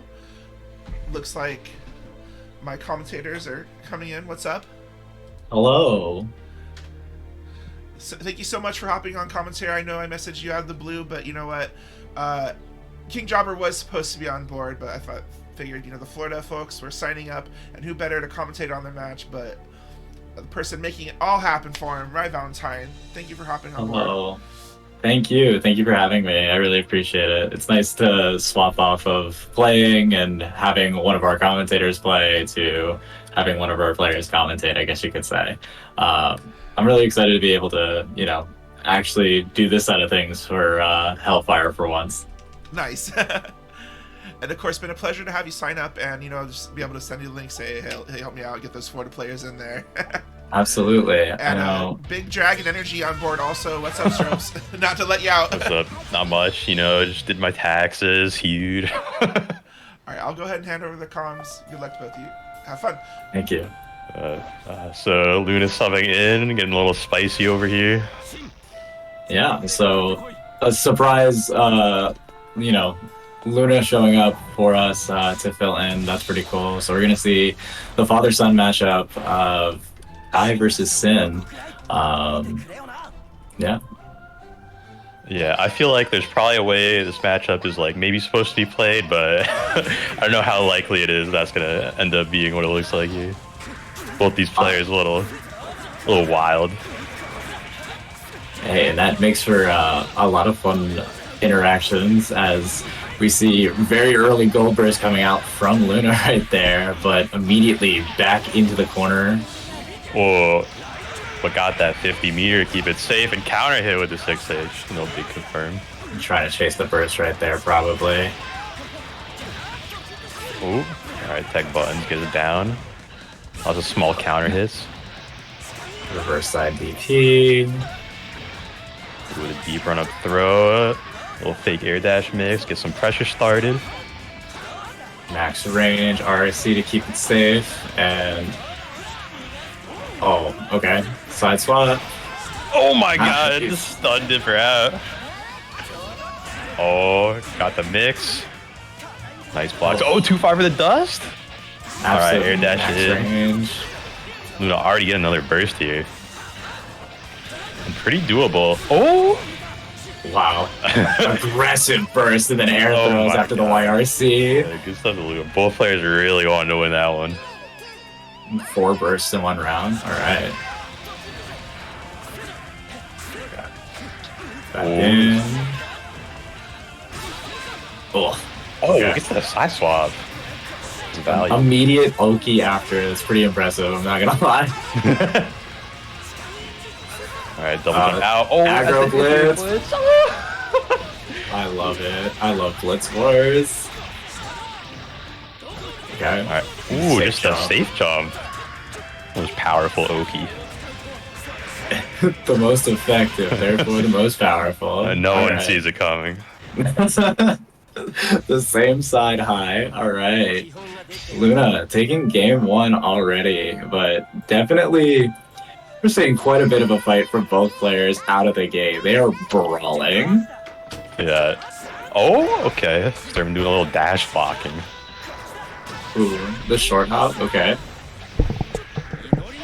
Oh my god, 2K 5D? These are some aggressive burst baits we're seeing from Luna. And whiffing burst into immediate DP. Just like sheer disrespect. Back in the corner you go. Oh, air dash YRC out. And gets the hit with the corner knockdown, hopefully. No curse. Ooh. Nice. Oh, unfortunate back to mid-screen. That's not what you want to sit at all. Yeah, Luna, no meter for the counter blitz there. Ooh. The extensions. Oh. The value stun dipper. Into the dizzy. Managed to close it out with a charge blitz. Staying a little burst. Much burst, yeah. Microdosing stolen bursts. Oh, I like that OTG there. Oh, the tries to refresher. Oh my god. It's so brawlic. It just works. Oh, nice 5P. This DP will work because you're not expecting it, and even if it doesn't work, you weren't expecting it. Oh my god, almost got a conversion off that stun edge cash. Okay, knockdown. Back in. Oh, great throw. Still in mid-screen. Plays around blitz perfectly. Oh, finds the DP. OG uses to get out, but Luna ready. It's the punish on the crossover. Oh, does take it out. Oh no! No follow-up! Another one. Oh my god. Olympic athlete. Hold this. FDs to keep out. Oh, caught a stun edge at the end. Yeah, the FD kept him in place, so when he just didn't have enough meter left, the chip happened. Okay. Back to neutral. As I say that, I mean, Slayer was using a lot of 2S, so probably trying to like counter poke it. Oh, nice IB. Servant not canceling. Pretty far out. Oh, almost gets the air throw. Gonna get knocked out in the corner now. It's a great super jump into double jump to stay out of air throw completely. Okay, no pickup, but we're gonna go for Oki. One hit side switch, huge. Ooh, looking for burst maybe. Oh, it pokes through it, but Guy still safe. Great value trade. Flying oh my god, gets over the stun edge. Great usage of 6H. Yeah, another. Okay, we're gonna eat. Back into 3K. Oh, that sucked. Absolutely brutal damage. Just closing it out. Wow, this is a set right out of the gate. Yeah. If you told me that they hated each other just by the gameplay alone, I'd believe you. Oh! Punish? Yeah. Oh, I guess they eat too. They're in a good position just off the resources. Nice. Gets hit though.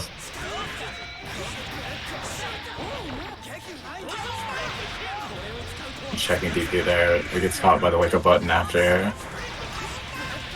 Man, Abara is just doing work right now.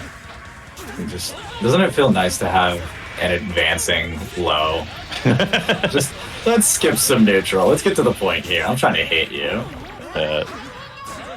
Oh, watch the JD. Oh my god, challenges on the 6H and it works out. Saw life flashing before their eyes. Oh. Alright. Ooh, nice counter poke. Absolutely not interacting with these fireballs is disturbed. Great stuff. A nice block. Simple punish. All the way. Okay. Oh, I thought we were going to see something real fancy. Oh no! I saw him flash the stand block there, just went back to crashing at the very end. Isn't that the worst? Oh my god! Okay. Nice. I guess the E and a knockdown, but in the corner. Are we just getting out? The father-son mutual stun dipper experience. Oh no! The vacuum pulled him on the opposite side and just out of any of his buttons. The second hit of 5H is a spectacular option for really lulling them into false hope. Especially when they get caught backdashing and you're like, come on. I'm a genius. Oh no. Man, it's crazy how much footsies they're playing until they get 25 meter. Oh no. So Sturb had 25 and he knew he was gonna get 50. And just ripped it all the way through. I respect that. That's good awareness of your resources right there. Oh, nice IBs and the blitz, right? He goes for the full charge, just want to get counter blitz again. Okay. Oh my god. Oh, nice, had the YRC on deck. Gets the punish counter hit. I believe Luna is she. Yeah. Yes. Yeah, Sturb putting himself back, like, out and back in, giving up the free counter hit to Luna, and getting the round closed out because of it. Oh, these staggers, so scary. Okay, keeps the DP safe enough. Good air to airs, knockdowns.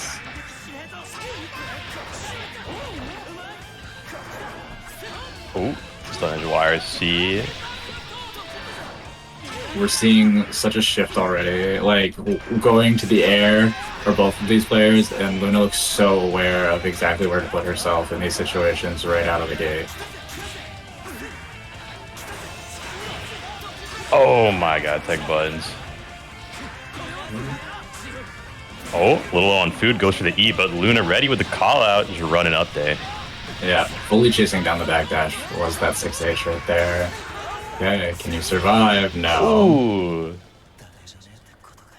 Closing out with the stun head. Thurbin caught slipping. Luna's starting to look really comfortable now. The neutral has kind of found its footing, and we're seeing less wild options and more feels more calculated rather than I'm testing you. Oh, that was a crazy late delay on the seal set there. Nice, delay 6P. Not gonna full confirm, but still takes the knockdown. Ooh, IB PRC, the stun dipper just gets in there. I like how much she's representing like the alternate like cancels after the 6H instead of just letting both hits rock.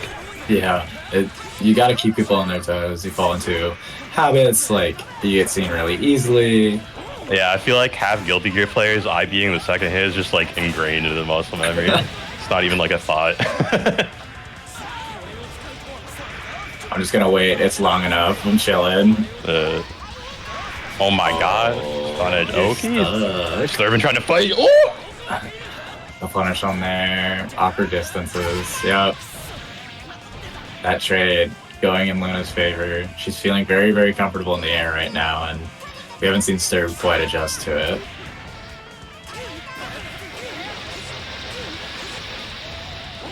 Down to E. Oh, waiting for the anti-air, but baits out with the back air dash. Oh no. What a JP too. Oh my god, footsies? Hella footsies right now. There's so much delay and just like slight waiting for reactions from Luna right now. The first thing that I noticed was just giving space to have Sturb choose an option and then playing off of that. And it looks like adaptation feels pretty complete right now for Luna. Yeah, she's really just representing strong save options in neutral right now. Using those godlike Kaikisuke buttons. Oh my god. Ambitious run up gets called out with a 2P. Immediate burst. Aggressive blitz gets punished immediately. We're back to mid-screen. Oh. Frame trapped after the elk. A lot of staggers here. Finds the throw. In the corner now. Oh my god, blitz gets counter hit. Didn't huge damage. Oh, and the meter here, using it for Oki. Has calories for more mix-ups. Oh, wow. I love it. Damn. YRC's after the second overhead. IAD's back in and finds the air dash confirm. Good stuff to stir. Ooh, maybe holding the beat drive a little too long here, getting hit by the low air dash. There's that cancel. Splits out. out. Oh, Elk Hunt under. Alright, no That more burst for delay. Luna.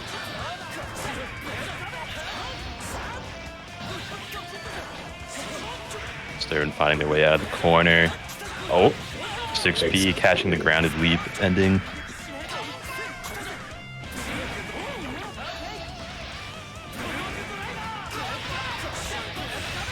Okay. Big Bammy here. Oh, no pickup. So sad. Oh. Luna not biting that YRC. I've never seen that trade before, but pretty okay for both players. Not too sweaty. Oh my god, the patience here on the defense, crazy. I don't know if that was intentional. I don't know what side that hit on, but I was horrified.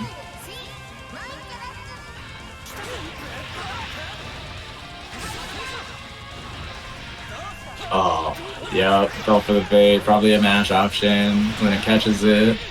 Back in. Nice DP, keeping yourself safe. Back to the corner we go. Double E. Oh, got the IB on deck. Has the meter for the punish. Oh no, right into the stun edge. Okay.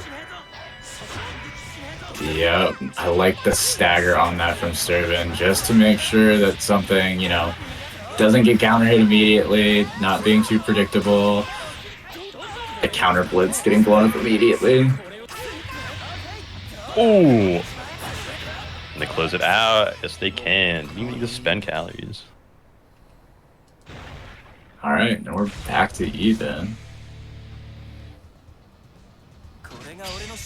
This really could go either way. If both of these players feel like, you know, they're not nervous in any capacity. It's just another day at the office trying to fight through this.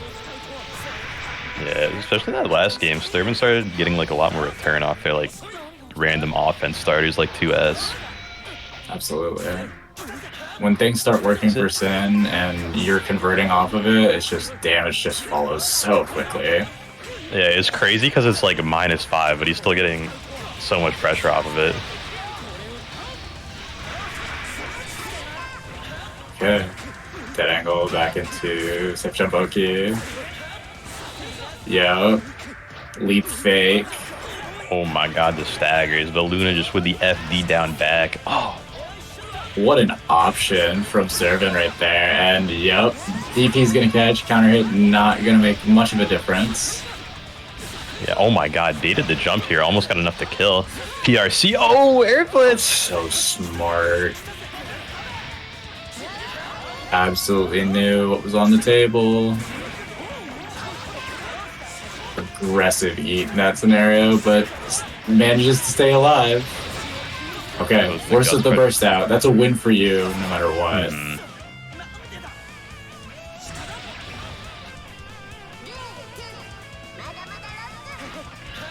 Ooh, using the leap a lot more. Getting in here. 6P on deck, though. Oh, and a little too late with the air dash. Cross up, though, getting the opening here. Dude, 50 meter. Some more staggers. Oh, caught the bash. Whiff punish coming back.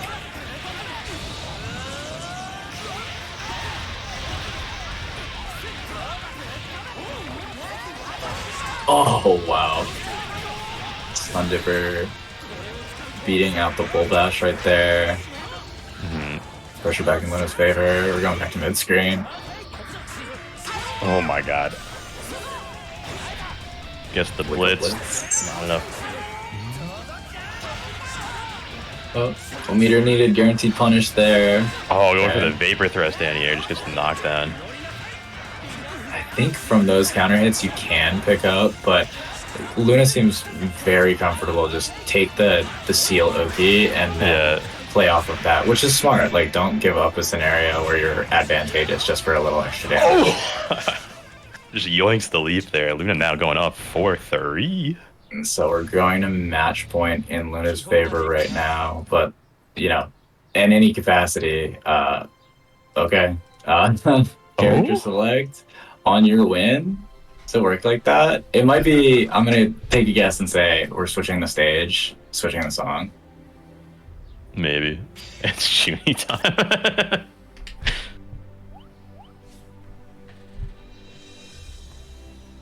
Now their characters like what is happening? There's some sure the lore will be apparent soon. Yeah, there's got to be some amount of lore that we're just not aware of right now.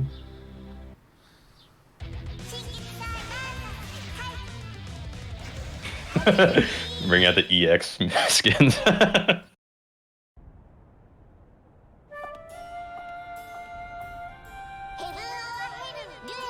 Okay. Isn't that like... I think Kizzy plays that Sin color and Aether plays that Kai color or something. Yeah. Yeah. Okay. Low on food, currently Sturban. Double eat, get the punish, yep, big starter. Okay, it doesn't end in super. Just wants the Oki. Immediately Luna is out, big counter hit. YRC knockdown to the IAD mix. Another one. Oh, dead angle out. Oh, I'm just gonna say meaty. Oh no. Oh, knockdown. And what? Okay, we're really aggressive right now. I like it. Yeah. No did personal find problem. the eat, so not in a terrible situation by any means. Oh, and that's burst save, baby. Let's go. Servant trying to even it up.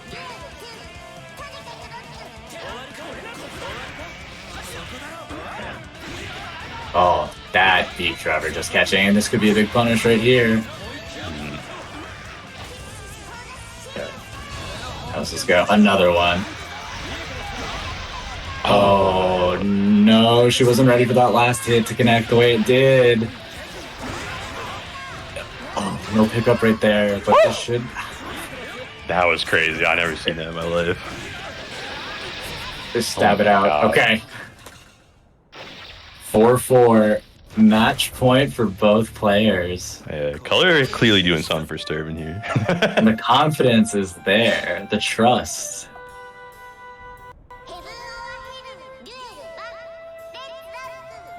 Oh my god, gets opened up by the 99 GS, the classic. The online special. Even in the era of rollback, we still get hit by it. Oh, burst baited though. Opposite side DP. Just goes for the Oki. Alright, trade work now for Sturban here. Oh my god, El gets under the stun edge. And IB's the stun dipper here. Yeah, that second hit IB is the most important thing you can have in this matchup, it feels like. Oh, that's huge. I should guarantee it. Now Sturban going into match point here with all the momentum. And just the shift immediately after instant blocking that stun dipper, it just took it away. Okay, this is Whoa, that's the worst case scenario. Micro walk under 5H. Oh no. Oh, okay. Gets the throw. Oh my god, the staggers. Frame trap by the far slash. We're working on something in the corner here. One more. Has the meter for the RC. Tries to bait it out and finds the 2K to close out the round. Going on the final. Both players just retreating around start now. Oh. Punishes the stun dipper with. Oh. Getting wild with the DP, trying to make sure. Oh no, finally busted out, but it's a whiff. And the burst whiff too. Nice, 60 on the lead. Oh, slides under perfectly. Another big 6P from Luna. Oh, tries to beat the dead angle, but Sturban waits out. Challenges with the 2S. Okay, what's the extension look like? Just gonna go back and eat. Max rank full dash. Oh, ID's back into it. Goes over that 6P particularly. Yo, wake up, stun dipper, OTG. Oh, alright, evades, peek. Oh, one more Pushing peek. to the fireball. Yep, Sturban taking it over Luna. 5-4. Wow. For a match that we didn't expect to happen, that was very exciting. So, big shout outs to Luna for subbing in at the last minute. That was awesome. Yeah, it was insane. Especially that last game was crazy. Good stuff to both players. That was a treat to watch. And Sturm running it back there at the end. He's kind of on the back foot there most of the match. And then that last game was like, all switches engaged. Like, you know what I mean? Like, we got this. All right, and coming up now is going to be Frosted versus Neil. Double Kai Kisuke feature. We have made it up to 4 Kai Kisuke's, I think, on the bill tonight. That was half huge. Is that a new record for same character in a Hellfire? I think so. But you know what? The Prince of Illyria stepping up to defend Xrd. That's 2 Kai players who had to sub in, so shout out to this. Big pickup from Neil already. Oh, but Frosted, pushing out of the gate. Ooh, challenging this mix up right there. Oh, and that Gunflame catching the whiff burst. So powerful right there. Oh, meaty DP with the meter. Let's go. Finds the air throw. Oh, I love it. Really keeping people on their toes. All these IBs. Finds the JH. Oh. That's the option most people don't expect, right? Soul has so many options after that 6H, but Ground Viper is not the one you're looking for 9 times out of 10. Ooh, Frost getting a chance to do the corner pressure this time, but the side swap and the 2D trade is terrible. Oh no.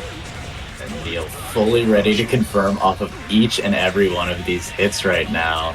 Big pickup, yep, dust loop. Another knockdown. Going from YRC, trying to play around any defensive option whatsoever. Ooh, Rise Stomp again. Oh my god, 2D. Played around burst there specifically. Didn't want to extend a button out that could still get hit after that Gunflame connected. Neil closing out game 1 pretty convincingly. Yeah, there's been some non-stop pressure. Revolver finding its counter hit.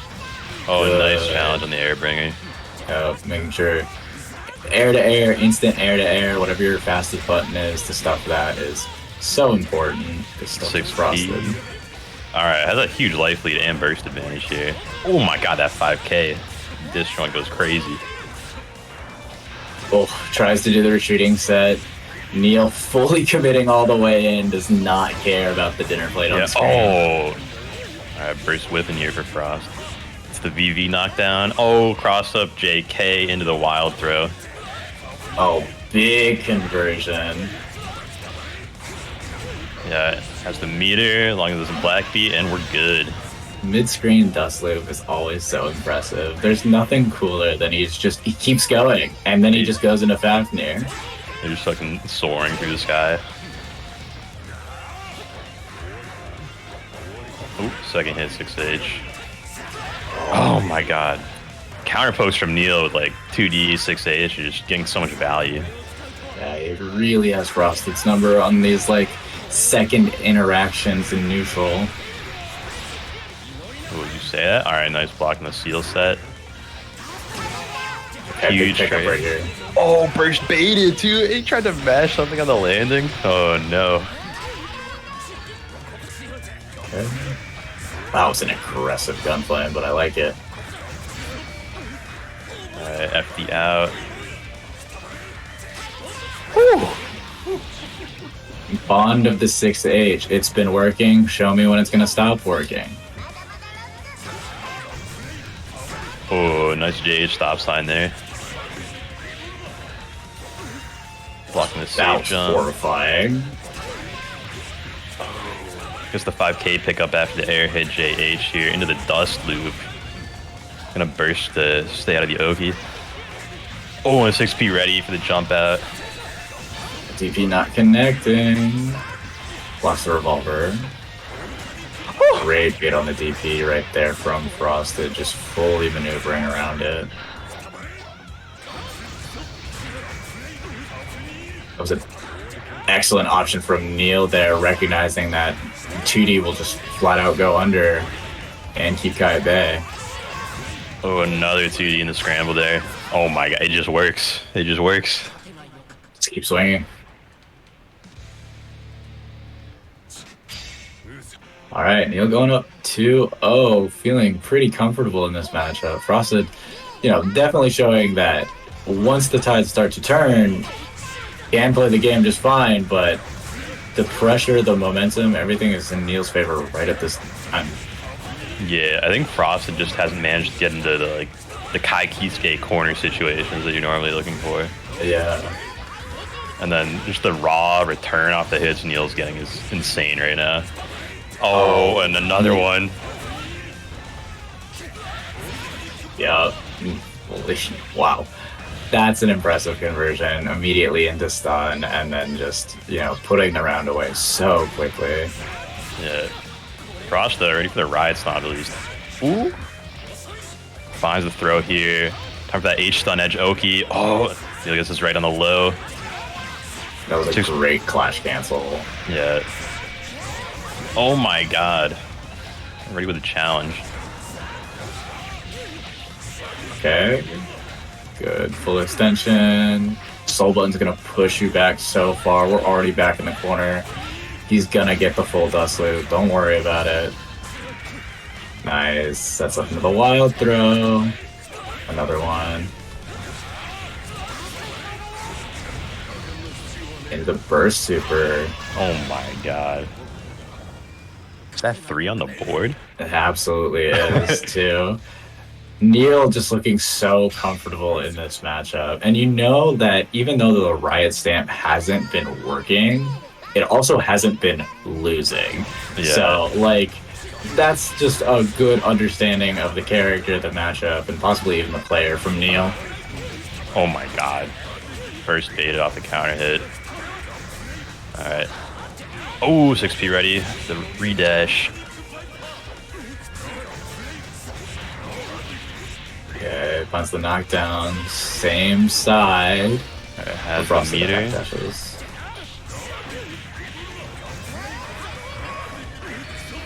Oh. Really busting out the bag of tricks here. Yeah, absolutely. And I'm not sure if that was a situation where Frosted was crouching while in block stun and the JS just F-shikis you or what happened, but yeah, I think he did stand block the revolver, so oh my god, dude. Neil's damage output is just too huge. And he's not even spending meter on most of these, so he can just use it for like confirms or wild Or throw that. PRC. Or that.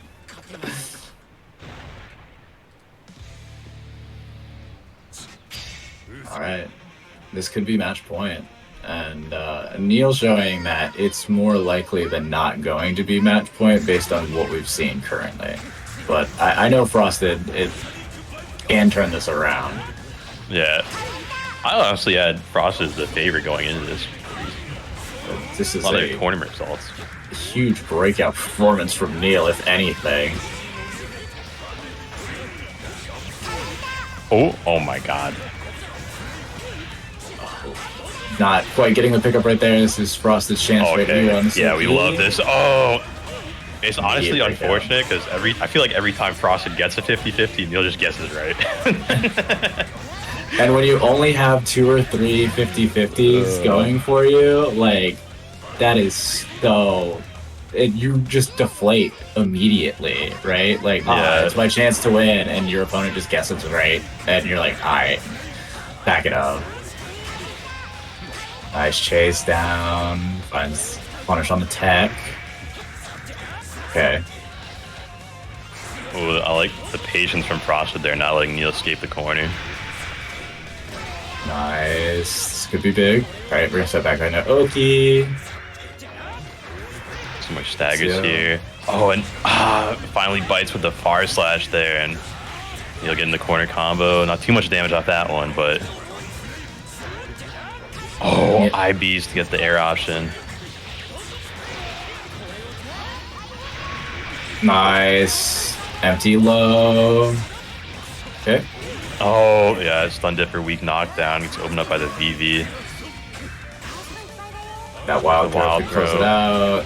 Also does burst. You gotta make it count. Oh, great. Nice. Oh, let's go. Huge IB. Very smart to IB. The way he did, finds the punish, and it's your chance, Frosted. Oh my God, the IB VT. And ready with the punish. Has to burst now for Neil. 2D knockdown. Oh. Maybe he tried to press after the safe jump. Okay. Headbands down. Alright, using dead angle to get out of the mix-up. Not Wow. terrible for Frosted. Ooh. Throws the backdash though. To the immediate dust loop. Okay. Knockdown. Gonna play more RC? No. Decides to save it. Oh. Right, the lightning connecting in full. Huge clash confirm again. Oh, and there we go. On the board with one. I like it. We saw like a definite adaptation there from Frosted. Just being patient in very specific spots made the difference there. And, you know, the one time we saw a 50-50 situation go his way, that was it. Like, that's all he needed. Yeah, it feels like he's sort of doing like the anti-Slayer thing where it's like, all right, all the values from counter hits, so I'm just not going to push buttons in these situations. Absolutely.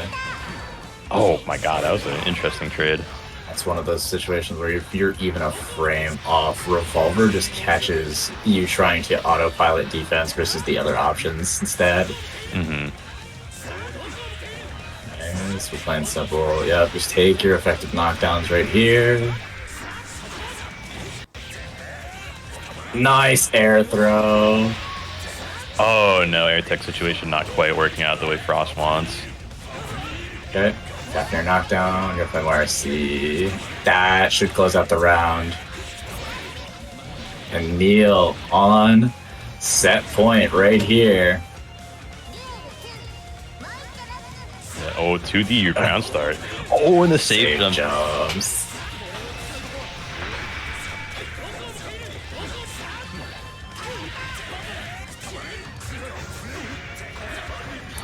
Oh no, I think Frost thought he had advantage in that situation, but Bringer hitbox is too powerful.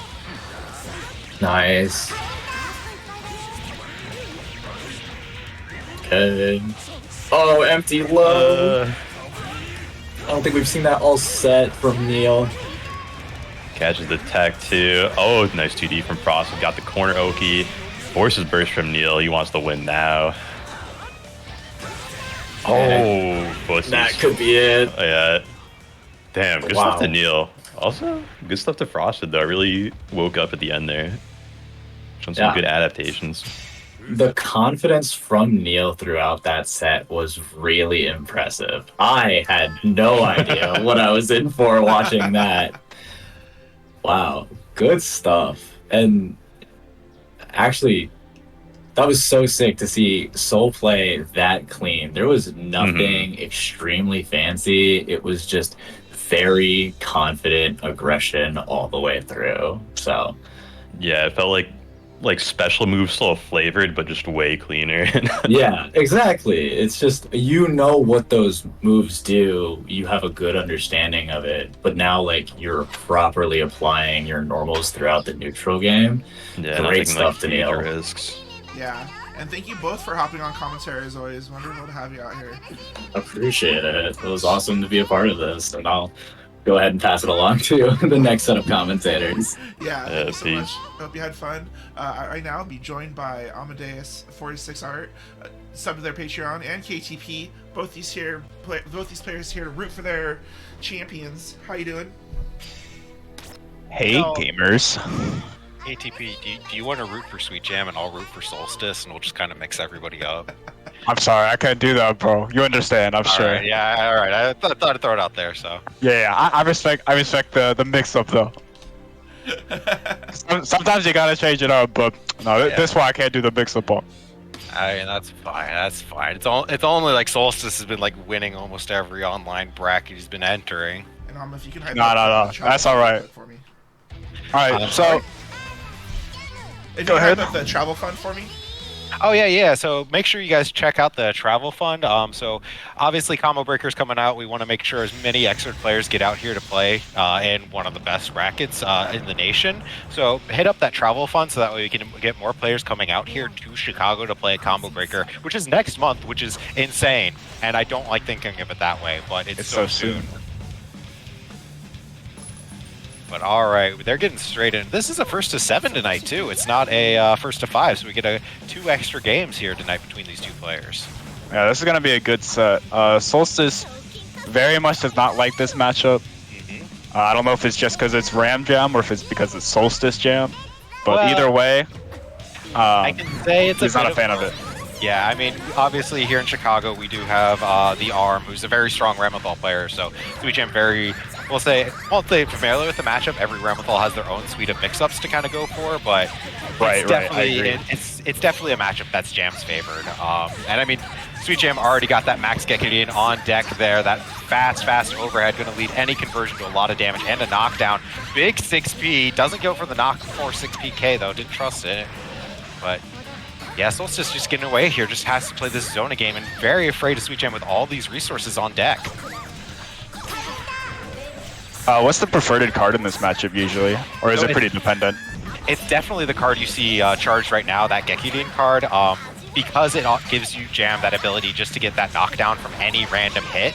And Ramathal is a character that really likes being in the air, so getting that air hit into a random knockdown. Keeping this burst safe.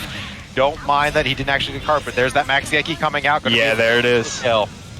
He added a lot of damage and made it really burst safe too. Yep, yeah, it's so hard to burst Jam combos. So like good on Solstice would just be like, you know what, you used your entire burst, I'll just lose this round, and we'll go into the rest of this match without you having to burst on deck. So I don't even think Sweet X Jam, they might not even get burst back before the next round.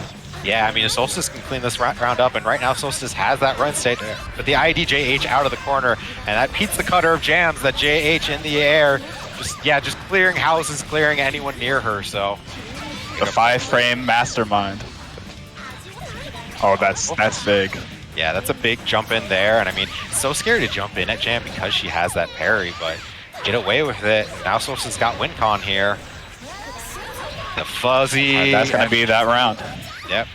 And yeah. But it will. Oh, he killed before trance. So I mean, that's really good too because like trance is gonna kill, but I mean obviously Sweet Jam would have an entire burst. A lot of burst. Yeah. So now gets a chance to set this up. Now, yeah, there's the burst now, but Sweet Jam had to lose a third of his life bar before he could get to it. But there's that Max Geki charged up.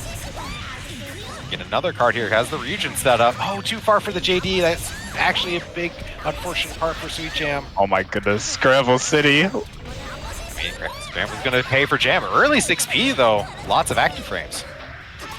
Oh, tried to mash on the delay. Solstice really good at kind of varying the timing of that auto string there.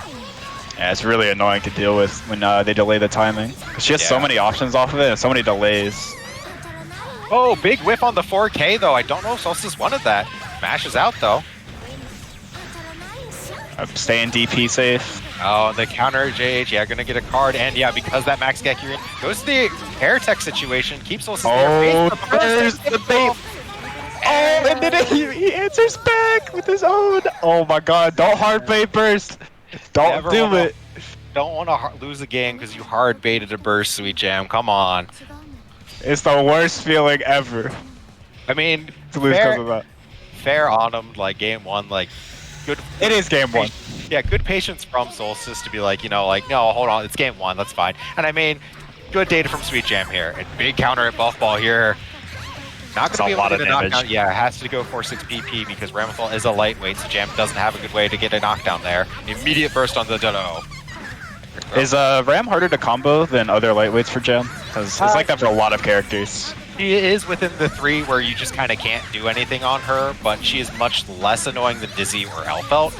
But like sense. Dizzy or Elfelt, you can't get like a 4-6 PK puff on her without cards somewhere in it. So...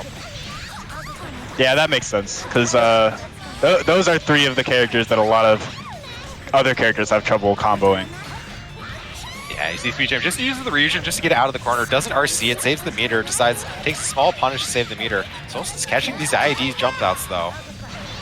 Oh, gets caught. Oh. Yeah, I wonder if that was Blitz. Maybe Blitz, backdash, or parry, something didn't come out on reversal. Got He's alive though. Has the yeah, just going to spend the meter on the dead angle. Wants to save the burst for the next round. And good mash. Good. Oh yeah. my god. So that was Sweet Jam going for that split kicks into Ryujin wire C, and you can punish that, but you have to press a button before the wire C point, which obviously it's kind of scary to press a button when Jam's just doing Ryujin at you, but Solstice decided, yeah, now's the time. He had the health to spare, I'm pretty sure. Hey, getting countered by Ryujin, never fun. Oh, but goes for a big attack. Speaking of health to spare. And that Max Geki gonna give you that combo, but too much hit stun. Gonna go launch, gonna have to RC to get this. I don't think gonna be able to kill here. Gonna set up a high-low. No, gets the IDDP card, and yeah, it's the left-right, the perfect. IDDP is so broken. It is. It's so fast. It is. You can't air throw it because she's throwing Vol while doing the DP. You basically have to blitz it, but it's kind of scary to know to blitz it. It's really hard to punish it, even if you know how to block it. Yeah, the scary part about blitzing it even then too is she has so many lows and you're already looking for all those lows, so it's like, do I really want to be ready for this cross-up high that's just gonna come at me? We even saw Sweet Jam there do the meaty 5K to blow up the wake-up blitz and stack, but Sweet Jam not blocking his dome on that 4K though, or 6K, I'm sorry, gets knocked in the corner. Right now this is win con for Solstice. Has everything he wants except for some meter. Sweet Jam gets a burst in 50 meter and that's unfortunate. Yeah, you heard the Gekirin startup just did the Hail Mary Max Geki, but no info on that one. Yeah. Well, you can already see some adaptation from both players here. Both are like started to get a little more accustomed to how the other is doing their pressure. Yeah, and you see they're also having to adjust theirs too. Yeah, you see Sweet Jam there showing the parry attempt after the second hit of the Rekka, and Solstice is backing off. JH is being really annoying for Sweet Jam to deal with right now. It really is, and I mean, it's not something you necessarily think about as a Jam player because obviously you have parry on deck, but it is something that, like, if a Ramethal player can weave it in, it's such a strong jumping tool. I mean, this round 1 going straight clean to Solstice right now. It's gonna be a trance. Yeah, I mean, it's just one of those, what are you gonna do, honestly? Trance doesn't even come out. I've never seen that before. I guess that makes sense. Because projectile supers don't tend to come out after, not all of them, but some of them don't come out after the flash, or after, you know what I mean. But yeah, no burst, big deal. Yeah, I mean, it seems like Sweet Jam's getting away with these bursts. Like he's bursting well, not getting baited anymore, but Solstice winning the neutral game afterwards. And I mean, Sweet Jam not getting hard on deck. And I mean, once you're in the situation, no burst. Yep. You have to block the mix. And a swift round, Ram Lethal style. Yeah, that's 3 straight from Solstice. I mean, Sweet Jam looked strong in the first 2 games, but taking this time after that third game, good idea to take the time. Like, hold on, let me think. Yeah, like hold up. Those first 2 games were really close. That third game was he just killed me in neutral. Something changed. And I think what I'm seeing is like Solstice is just kind of like, I'm gonna just go in. Like, you used your burst, cool, I'll block like whatever you do, and then I'll just go in. Sweet Jam playing really grounded here too. Yeah, I noticed that too. Switching it up a little. Unfortunately, switches up at a bad time, goes into a 6P. Solstice calls him out. The cross up JH. All right, this is some momentum for Sweet Jam. Gets the knockdown. More cards on deck. Oh, a lot of cards. Yeah, these are 2 big max cards. Blocks the Ryujin. And oh no, spends 50 meter on a card to get thrown. Super jump out. Yeah, just get out. Good escape. Yeah. It's going to be good damage for that Max Geki. Going to get hard up after this. Yep, cracks that Geki right back. Oh, maybe I think it was a bait. Yeah, I'm like, was that an accident? Hard to tell. Dude, you don't even have to know. If you don't know, just assume they're the smartest person alive, and that was a crazy bait. That's what I'm thinking. Yeah, it's like maybe showing respect for your Solstice, just being like, I'll trust you'll punish me if I do this, so I'll punish you. Oh, some good jam pressure. Catches Solstice trying to jump out with the frame trap. Not a lot of damage on that frame trap. Now that 4P mash though, fast enough to catch the 5HH startup. JK puts himself in an awkward spot, gets caught in the air. Oh, didn't FD long enough. That's such a terrible situation to be in. That tech situation where you're like, you don't really want to do tech JH because it's such an awkward spacing, but if you FD for too long, you're caught by this FD. And I like that awareness from Solstice there that actually led to this situation. Got hit by the J2K, but knew that like if Jam does J2K at that sort of super bad close spacing, you can just mash throw on her. And honestly, Jam has to up back out of that. So yeah, no combo there. Ramethal too light. Oh, but the delay JH gonna get a counter too high though. Oh no. Yeah, it's such a bad feeling. Good blocks. Good FD, good blocking, yeah, blocks all this mix-up. Oh, tried to go for the throw. Solstice double jumped though, avoid the throw. Just escape, just get out, yeah. Go back in. Good escape though. Ram's corner pressure is probably the scariest in the entire game, so if you can avoid dealing with it, it's not even worth punishing her sometimes. Yeah, Sweet Jam, you're trying to Abare with the 2D. Yeah, he has to spend the meter to get a confirm here, otherwise that would have been that same situation where the throw. Split kicks, pick up, alright. Oh, baits the burst actually. Far again. Sweet Jam just kind of getting beat out by. Oh, but yeah, just now I don't have to block this. Good awareness. Good awareness. Saw that Okizeme was not quite real, and just I can mash on this one. I'm not entirely sure if you're supposed to be able to or not on that one actually, but regardless, takes the game, gets on the board. Oh no, though, just gotta give Ramethal a free knockdown in the corner, not what you want to do. Alright, got hit in the air, but these Abari 2Ds not really working out for Sweet Jam so far. Solstice has either gone to the air with that JH or just escaped. Oh, but runs into a puffball, gonna give Sweet Jam some corner time now. Wow. Yeah, falling JS, gotta respect it. Oh, gets the silly cross up. And the double parry though, and then the delay to get the puff buff, very good from Sweet Jam. Bro, everyone's just crossing up it back into the corner, these combos on this round, bro. Yeah, it's happened like 3 times. Both these characters just like, you're in the corner if you're fighting them. So, yeah, mid-screen is kind of a presence of mind. What an air throw there. Alright, now Solstice towards the corner. Gonna not burst that. Gonna take a lot of damage here. Sweet Jam goes straight to the bow. Gets the clean hit. This is gonna be a left-right situation here. Gets hit by the overhead on the same side. And again, though, Solstice not bad afraid situation. to mash. It's happened so many times. Yeah, that was like such a brave mash there too, because Sweet Jam could have easily just region and RC'd, but the J2K YRC, very strong tool, comes down, punishes it. We're definitely seeing some adjustments from Sweet Jam. Oh yeah, burst Solstice on the too, even. Yeah, I mean that's a good burst onto the Doro. Solstice holding onto their burst a lot here too, not like not just throwing it away. Oh, the mash. Yeah, just again, just like that's gonna be corner. That's almost something you want to think about as Sweet Jam. Like, hey, if they're just willing to mash after they're mashing 5k after blocking the split kicks, why don't I just do Ryujin? This is gonna be a lot of damage. Very hard to burst too. Yeah, just gonna max another Gekier in there. That's safe after that Geki Ender. The tick throw off the 5k, 5b. It's one of the first throw mix-ups we've seen this whole set. And I like that Solstice, Solstice finally shows what they're going to use the burst for. It's going to be for a gold burst, because like all that meter for Ramathal is so good. And Sweet Jam's going to get a burst here, but he's got to consider, now Solstice got that 50 meter for an RC. Wow, that wasn't burst safe. Yeah, I mean, forces Solstice to PRC though. Oh, too far for the PP, yeah, had to go to the airstring there. Uh-oh. Oh, yeah, gotta respect all these. Wow, Jam hurt bugs. Oh, but Bending got staggered. Reality. Yeah. Even burst going in around 3 here. Yeah, they these characters probably a decent chance of getting their burst back, but Solstice gets knocked down first. That gives Sweet Jam that max Gekidine card. The Wake Up 2P though, again, no fear. Now max Ryujin on deck. And now if you're Solstice, you're probably a little bit afraid of that random max Ryujin Sweet Jam is represented. Dude, this shit's too fast for play-by-play, bro. Oh my god. It's like you start commentating like a situation that happened like 3 minutes ago and they're already on to like, they already have like 16 cards. It's like, oh my god. Fortunately, both these characters got some long-ass combos to talk during. That's true, that's true. The Wake Up parry gets the Dewanga. Yeah, because that's on the ground, you're going to be able to get another card. Has Max Kenro Kaku on deck, the DP. RC into the PK, yeah, into the Max Geki. Oh, burst super. Burst super, yeah. Just going to spend the other super here.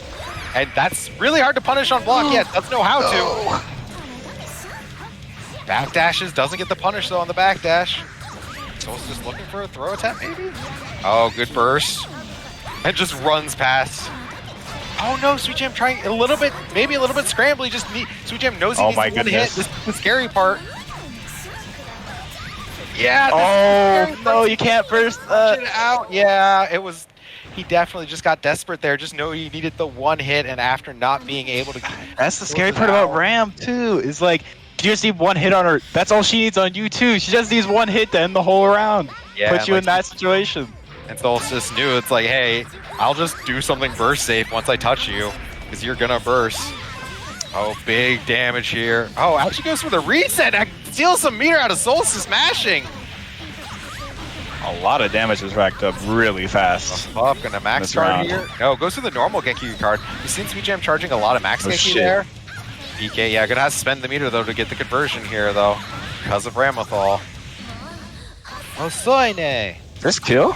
No, because he went too early, but unfortunately. POV, even game. Oh shit, okay. Oh, it's okay. Jam's got a DP. Phew.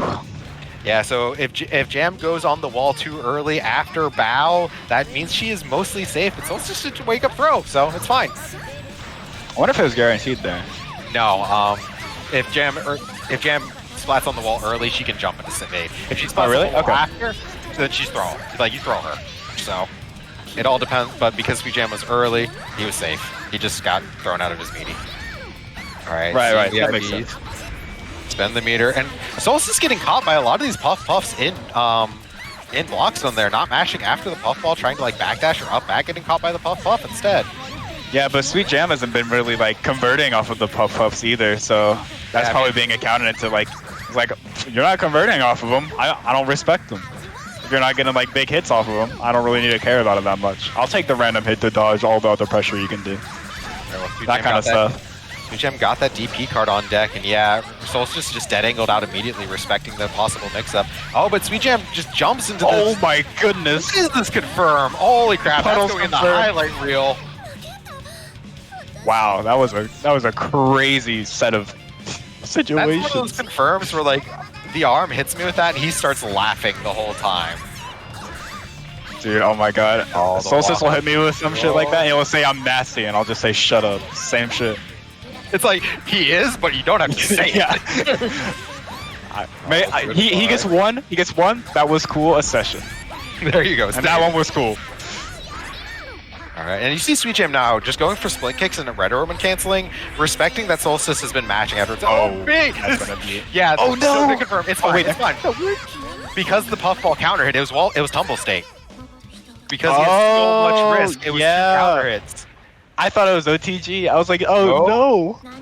Wow, that was great awareness then. Taking all that risk into account. Yeah, so because anytime puffball's a counter, it's tumble state. So I mean, it's fine. You whiffed, just keep doing your combo. It's fine. Ooh, backdashes the JD. Sweet Jam's fishing for those JDs now. Oh, tried to cannot do that. I mean, Sweet Jam went for the old special IB, the JH, and air throw, but Solstice, well versed in this, just goes immediately to the Martelli. In that situation 10,000 times in the past week. Yeah. Alright, Sweet Jam, yeah, just caught in the corner, gets F Shiki. Yep. If you block a sword standing, be ready, because the Ram player also saw you block it standing. So they're probably going to go for the fuzzy there. Yeah, sometimes it's best just like, oh, Rammel's in the air, I'll just wake up and hold down back, it's fine. Just do the overhead, I trust you. Oh, too high to get much off of it. Sweet Jam knows about that, drops the combo to get the airborne reset. Ooh, gets the relaunch combo here, and just like, again, like, but sending Solstice to the top of the screen like that, Solstice just coming down with that JH. Alright, Sweet Jam caught in the corner, blocks the F Shiki this time. Abari not working it out, yeah. Solstice baits the burst. I mean, it's so scary, especially when I've got all this meter. Gonna go straight to Trance, gonna make this 5-2. Flipping around. Yeah, I mean, we've seen Sweet Jam go for so many of these Abari 2Ds, and they just have not worked out. Yeah, I don't think I've seen one hit yet. And the reward is like, alright, but not worth risking your life against Ram. It's one of those things where like Abari 2D is such a good tool. It's a 6-frame sweep that reaches so far. I'm gonna get a launch on this one. Yeah, not enough gravy there to get the knockdown, but gets half of Ramapal's life gone. There's the knockdown. Catches the jump out. Yeah, Sweet Jam's been maxing so much, so Solstice is starting to like, well, maybe I can get out on wake up. Now Sweet Jam's going over to just the normal card charge. I can still meet you after normal card charge.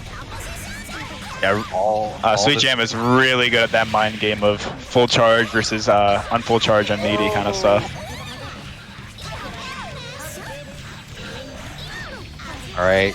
Oh, there's the Abara 2D. Works out from that time, but too far to get it confirmed. And you see this, like, yeah, Solstice just gets caught in the air, and, like, Sweet Jam's not able to get it confirmed here. Yeah, that sword is still meaty, despite what you would think. Broken character. Alright, gets caught by the low. Trying to block the high, but got caught by the low instead. Unfortunately, that is a real mix-up, because even if she goes low, she has a sword to cover her, even if you block it. So she still gets pressure, and she's very plus still. Yeah, typically without that sword, that low is very unsafe, so Remathals don't like going for it, but gonna get a knockdown. I like that. You see the Solstice when he doesn't have a sword to cover them, he's just doing the meaty low. Like, he knows. He knows. But yeah, don't interact with DP at all. Oh, not even worth it. Finally gets that Abara 2D, but yeah, doesn't get a conversion off of it.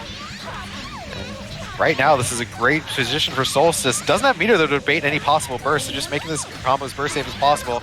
Oh, big confirm, but didn't get the proper hit for the PK. Wanted it. That's really unfortunate that combo dropped then, because now Solstice gets to play this. I'm gonna move around in the air. But Sweet Jam just sharking from underneath. And the stun! My God. There's so many random hits that we're all just hitting. That is a jam round. If I've seen one, it's like you just don't get to touch the ground for the next 30 seconds, by the way. So Ram doesn't usually care about that kind of stuff. Yeah, like usually like it's like, oh, not touching the ground, that sounds great. Wait a second. Doesn't get counter hit by that JD. That's really good for Ramathal. Getting countered by the second of that JD is huge, but Sweet Jam has that max Genki card to make any conversion hurt.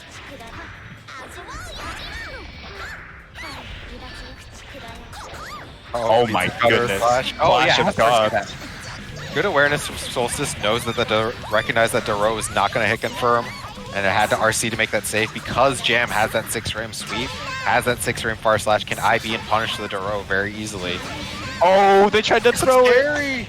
I think Sweet Jam's going to get caught by this. Yeah, he's doing the JD. Decent chunk of damage on deck. Yeah, Super jumps out, tried to YRC to avoid the throw, but yeah, and again, baits the burst. Sweet Jam gives it to him. There is a burst point there, but it is a mix-up because you have to burst the startup of the second hit of 5 PP. And it is a mix-up because she can just do multiple 4Ps or wait and do the 4Ps. So yeah, and you see there Sweet Jam instantly bursting there. I mean, we saw earlier Sweet Jam tried to DP out from under Ramthal's 3K, and like because Jam's DP is easily low profiled, it just whipped entirely. So, but honestly, it might have been worth it just because it would have made bursting easier. Right, that's true. Situations like that you don't think about a lot, but yeah, I see it just like that. Thank you for showcasing it, but right now Sweet Jam caught in the corner with no burst on deck, and Solstice going to get a lot of meter during this combo, hitting with these sword hits. Oh, holds down back while standing, so immune to the F-Shiki, but gets caught by the second one anyway. Going to go straight to explode. Set point for Solstice set now. Point time. Going right into the potential last round. And again, Sweet Jam's trying to go to the air here, but just like Solstice not in the air when Sweet Jam expects him to be. PK, no, Ghoster gets the knockdown. Didn't have a knockdown otherwise, so yeah, just went straight for the Go Shao. Oh no, yeah, you see Sweet Jam just not quite being in the right spot in neutral, and Solstice just maneuvering around him. Yep, can't escape that. Yeah, it spends the meter, just dead angles. The wall with the far slash. Yeah, it starts walling with this far slash. Gonna get a knockdown. Puff Puff, you're in the corner now. Get that Geki on deck. Good FD just to push Jam just slightly away. And big hit with that JD, but Jam too late to get it confirmed there. Goes straight into bow. No, goes into, yeah, it doesn't want to risk whipping the bow again.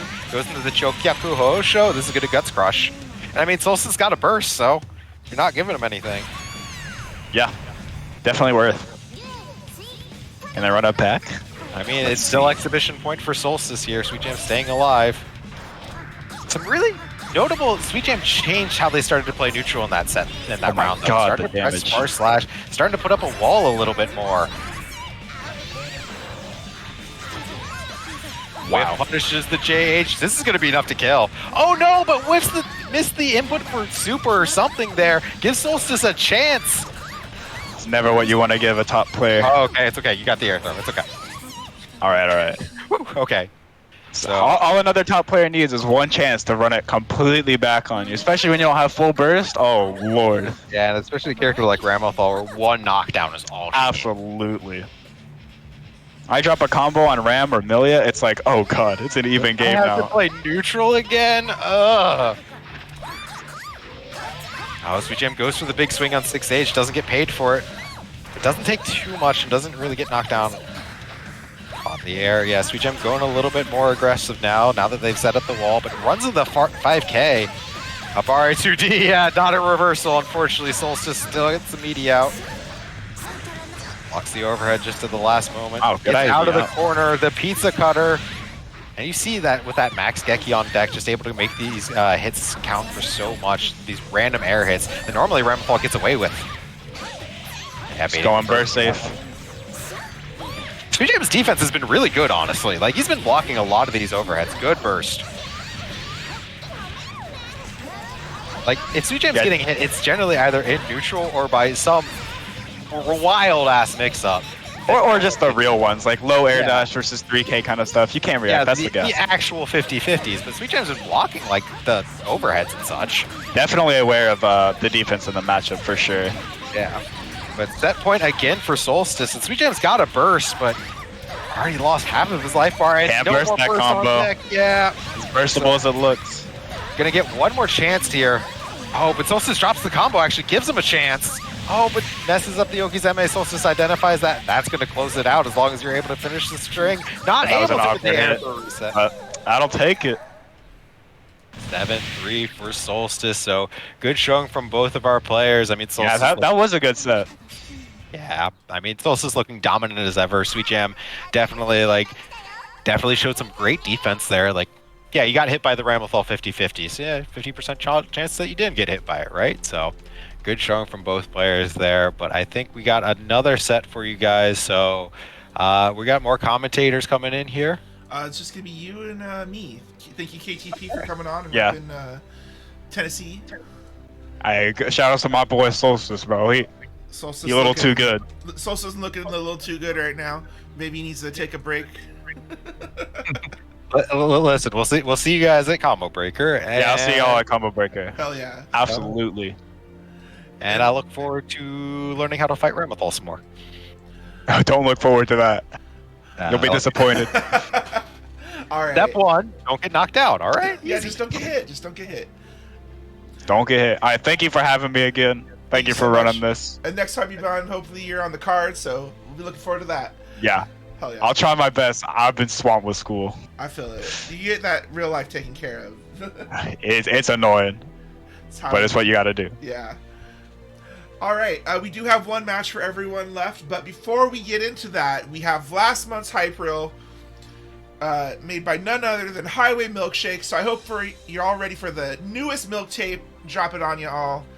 And then we're going to finish up this night with Davo versus Evangeline. And I'm so fucking hyped. Let's go.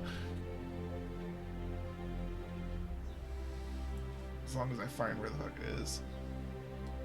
Ooh,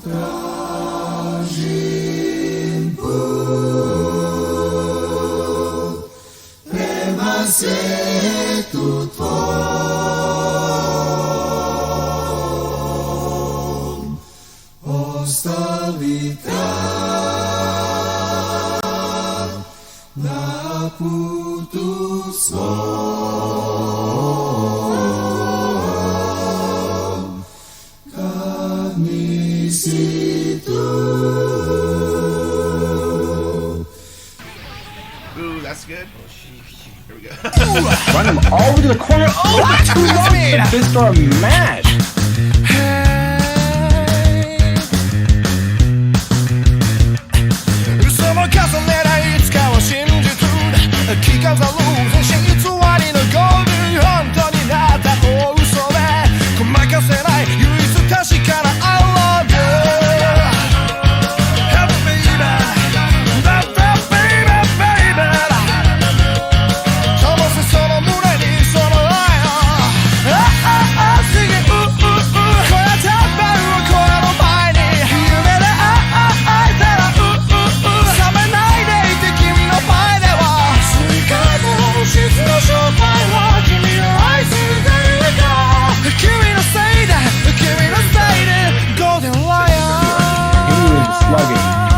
Slide. Oh, yo, let's go. This is running so. Oh, no! Oh, that's awesome. All right. Oh my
God!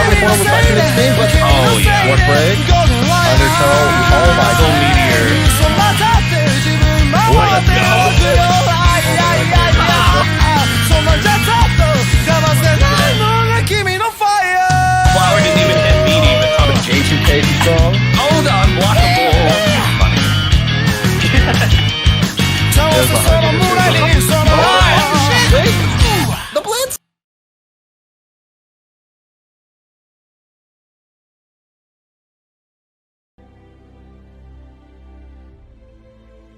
and I hope you all enjoyed that milk tape for that awesome Rev 2 gameplay.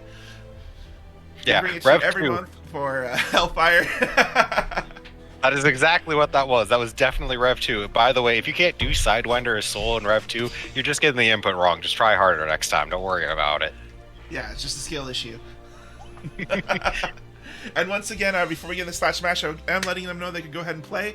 But we are fundraising for the West Coast Travel Fund, put together by Pat the Flip. And what they aim to do is support first-time XR players trying to make it out to events like Combo Breaker this time, or just XR players on the West Coast. Just go ahead and contact Pat the Flip. All right, we're getting in here.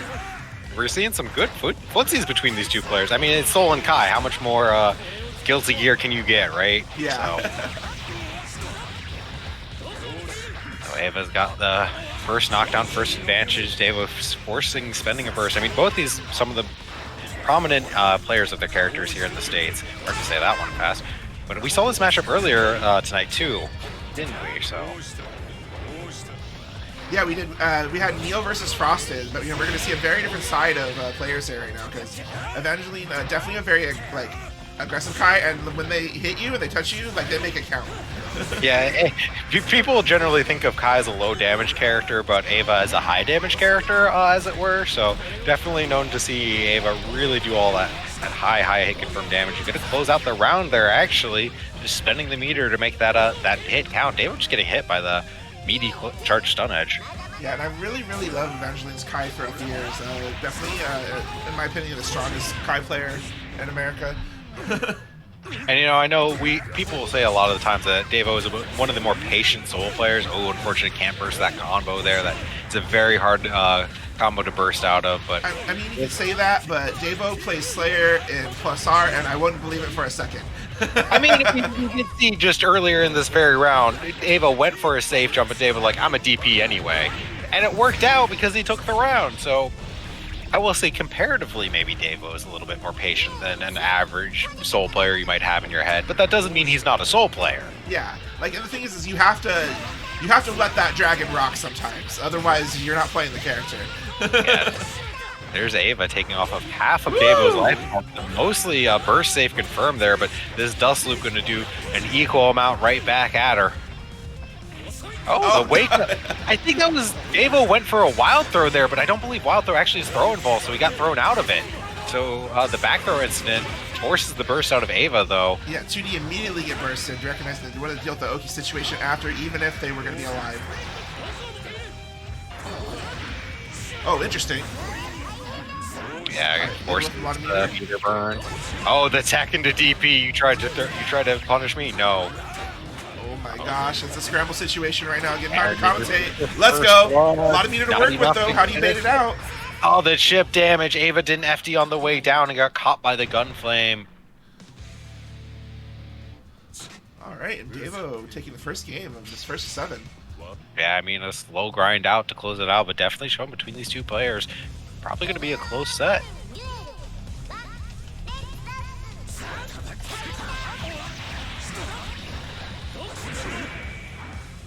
Yeah, and both these players, no strangers to adaption, so really going to be excited to see how the later games look. All right, Ava locking a Devo down in the corner with the corner Rainbow of Sadness.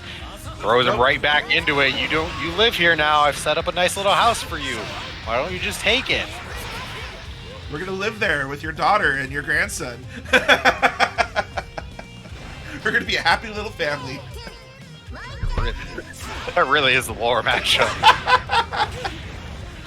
Wake up BV. Devo doesn't want to let Ava get any momentum started here, though, but Ava just seeing Devo down, working in the corner. The wake up tap blitz gets punished, and a bad burst goes double punish. Oh, but Soul's gets him out of the combo. Yeah, gets him out of the corner there, but not able to take the momentum, and just gets away and makes some space for that 6B.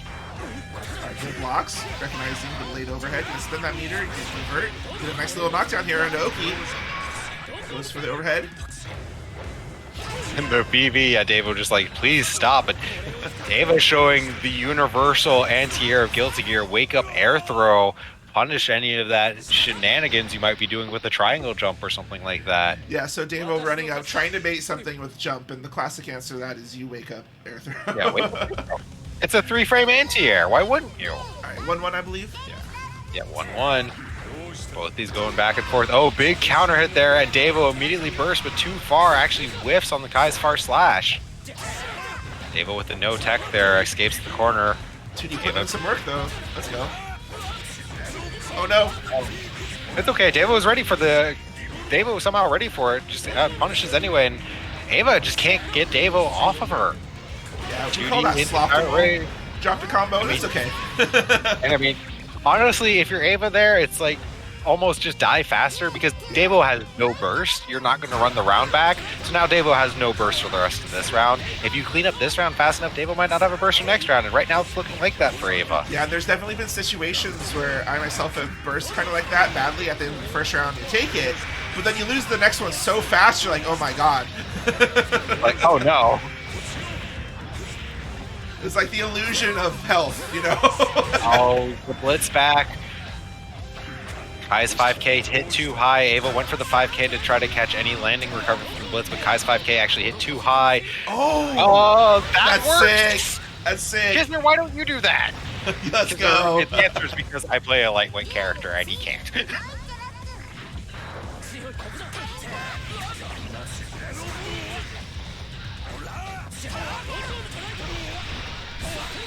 It's the counter hit far slash, gets confirmed into the 3H. Oh, the little bit of a delay here just keeps Davo in the corner. Rainbow of Sadness, here we go.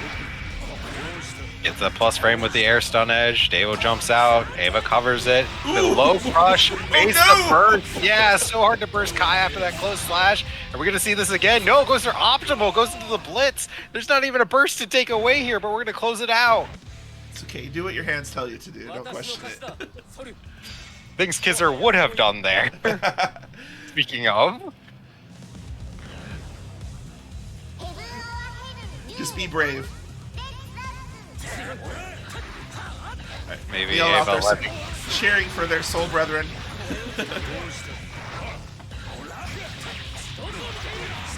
Nice. The confirm and the stun dipper.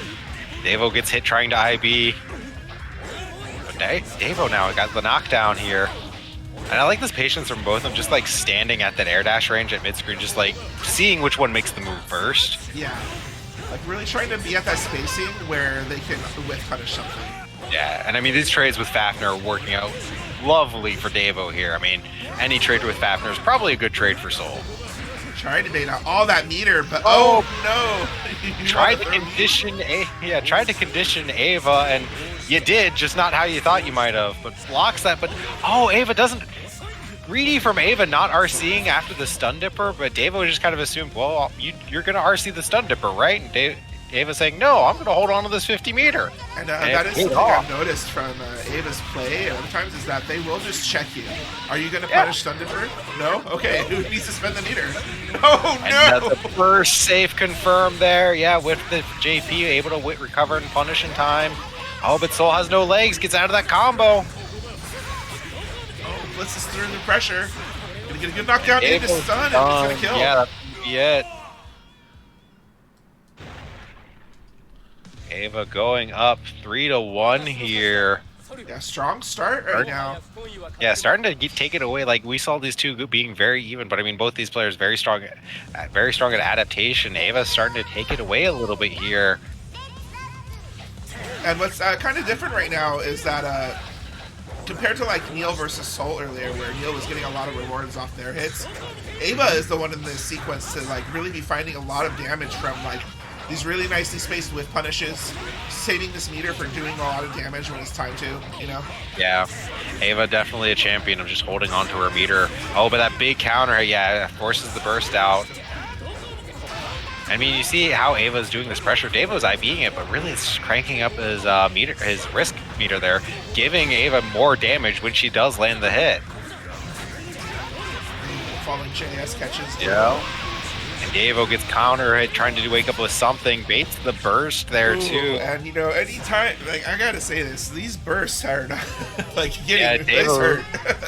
that burst looked almost a little bit more out of frustration than any. And the anti-air greed sever. I mean, Ava's almost just kind of doing stuff at this point. Gets the anti-air throw. They're going to get some knockdown here. Going to start some pressure. Wow, conversion just enough to push Davo out. Really great situation. I mean, fights her way out of the corner here. Ooh, wow, just watch your toes. Who knew it would have reached from that range? Dick throw off the clutch sun edge. Gets the full confirm here. There's no way. Okay, yeah. Not enough to kill, but the late overhead catches Davo, goes low. I mean, that's Kai's one mix-up. It's a good one. Yeah, when you have a legit 50-50. I'll make one. No guessies? Okay. Yeah, Ava is starting to take this away from Davo here. I mean, it looked very close in that first few games, but now Ava's starting to come away with it. Davo gets away with the burst that time, yeah. No counter hit on that stage, so no conversion from it. Tries a 6P, but gets called out by 6H.